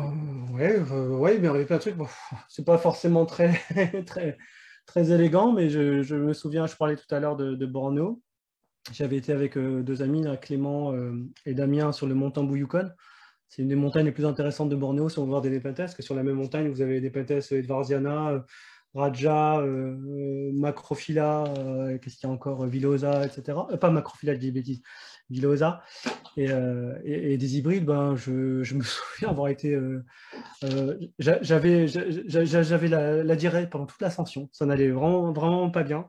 Et je me souviens qu'après la première journée, je suis redescendu, j'avais qu'une envie, c'était de retrouver ma tente et dormir et prendre quelques médocs que j'avais m'avais pris sur moi. En plus, j'étais couvert de sangsues à ce moment-là.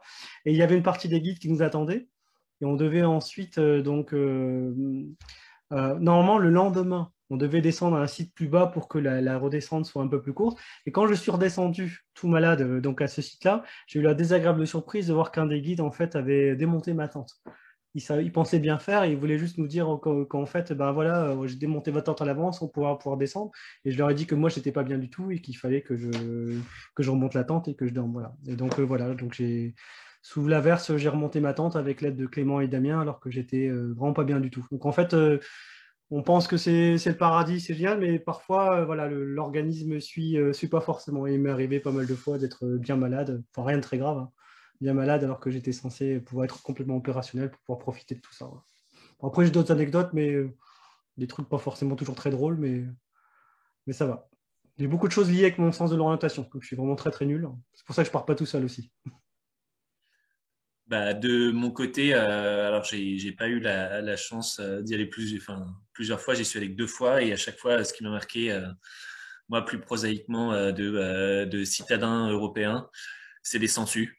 Où François dit j'ai été couvert de sangsues, etc. Et effectivement, je pense que il y a 2 enfers sur Terre. Le premier, c'est les moustiques. Le deuxième, c'est les sangsues. Et avoir créé un animal comme ça qui ressemble à une grosse limace et qui en plus se fixe sur soi pour que ça nous suce le sang et que non seulement ça, mais en plus on ne le sent pas. C'est presque ça qui est le pire. Que encore ça nous tomberait dessus et on le sentirait, on l'enlèverait tout de suite, mais on ne le sent pas et on le repère à un moment où on essaye de s'enlever de la boue de son bras et en fait on se rend compte que c'est pas de la boue et que ce truc qui est un petit peu visqueux, c'est fixé à notre bras, il faut l'enlever. Et puis quand on l'enlève ensuite, ça a sécrété un produit, une substance à l'intérieur pour qu'elle puisse sucer le sang facilement, qui est un anticoagulant. Et du coup, la plaie continue à saigner pendant plusieurs heures après avoir retiré la sangsue. Et du coup, ça mouille les fringues avec son propre sang. Enfin, c'est totalement répugnant. Et voilà. Au dernier voyage à Sumatra, j'ai utilisé des guêtres. Donc, ça allait. Hein, c'est comme des grosses chaussettes en synthétique qui protègent les sangsues. Mais à Bornéo, j'en avais pas. Et j'avais mis 2-3 épaisseurs. Et il n'y a rien de pire, de 3 épaisseurs de chaussettes, normal. Et il n'y a rien de pire que de regarder, de sentir et puis de voir la sangsue se glisser à travers la première chaussette et partir. Et après, on ne sait pas où aller. Mais je crois qu'en parlant de Bornéo, je dois avoir, c'est Damien ou mon copain Damien ou Clément qui doit avoir une photo de moi avec des sangsues sur la jambe, avec le pied qui dégouline. Enfin, c'est vraiment un classique. Voilà. Et j'avoue que j'aime pas trop ça, mais après, bon, la passion des plantes l'emporte quand même. Clément, d'ailleurs, qui est dans le chat et qui se rappelle très très bien de l'épisode de la tente démontée. Voilà, tout à fait. Mais moi, je me souviens aussi, Clément, qu'ils avaient acheté une tente bon marché, qu'ils se sont réveillés en pleine nuit parce qu'il y avait 10 cm d'eau dans la tente. Ils sont du tout évacués en pleine nuit, alors que le lendemain, on devait se réveiller à 3 h du matin pour aller au sommet du Tambu Yukon, aller voir Raja. Donc, voilà, voilà. Bon, enfin, voilà, je terminerai pour dire que, bon, je parle de plantes, et je parlais tout à l'heure un peu d'aventure personnelle. Moi, ce qui m'intéresse dans tout ça, c'est vraiment l'aventure humaine. Quand je reviens au début, là, quand j'ai rencontré ces botanistes très bienveillants qui m'ont dit vas-y, décris la plante, on t'aidera, etc., jusqu'à ensuite les anecdotes de voyage, c'est vraiment ça qui m'intéresse. Je suis aux antipodes du gars qui va faire son expédition, qui va juste être obsédé par ces plantes. Moi, elle me permet d'aller rencontrer des gens, en fait. Et c'est aussi peut-être aussi pour ça qu'en expédition, j'y vais jamais tout seul. Ok, bah écoutez, je pense qu'on va s'arrêter tranquillement là. Julien, est-ce que tu as une autre question ou Rémi, vous voulez rebondir sur quelque chose? Sinon, je pense qu'on peut s'arrêter tranquillement là. Alors, moi, je pense que c'est tout bon. Bah, merci de m'avoir reçu, c'était super. Content de parler de plantes en ce moment. Merci à toi, François, c'était vraiment passionnant. Merci d'être venu. Ouais, avec plaisir. C'était super intéressant et du coup, vous pouvez retrouver les lives sur notre page Facebook ou sur la page YouTube qu'on a mis en commentaire épinglé. Donc, n'hésitez pas à aller voir ça. Et voilà, encore merci François et merci à tous pour avoir suivi ce live. Merci beaucoup. Merci. Salut tout le monde. Salut.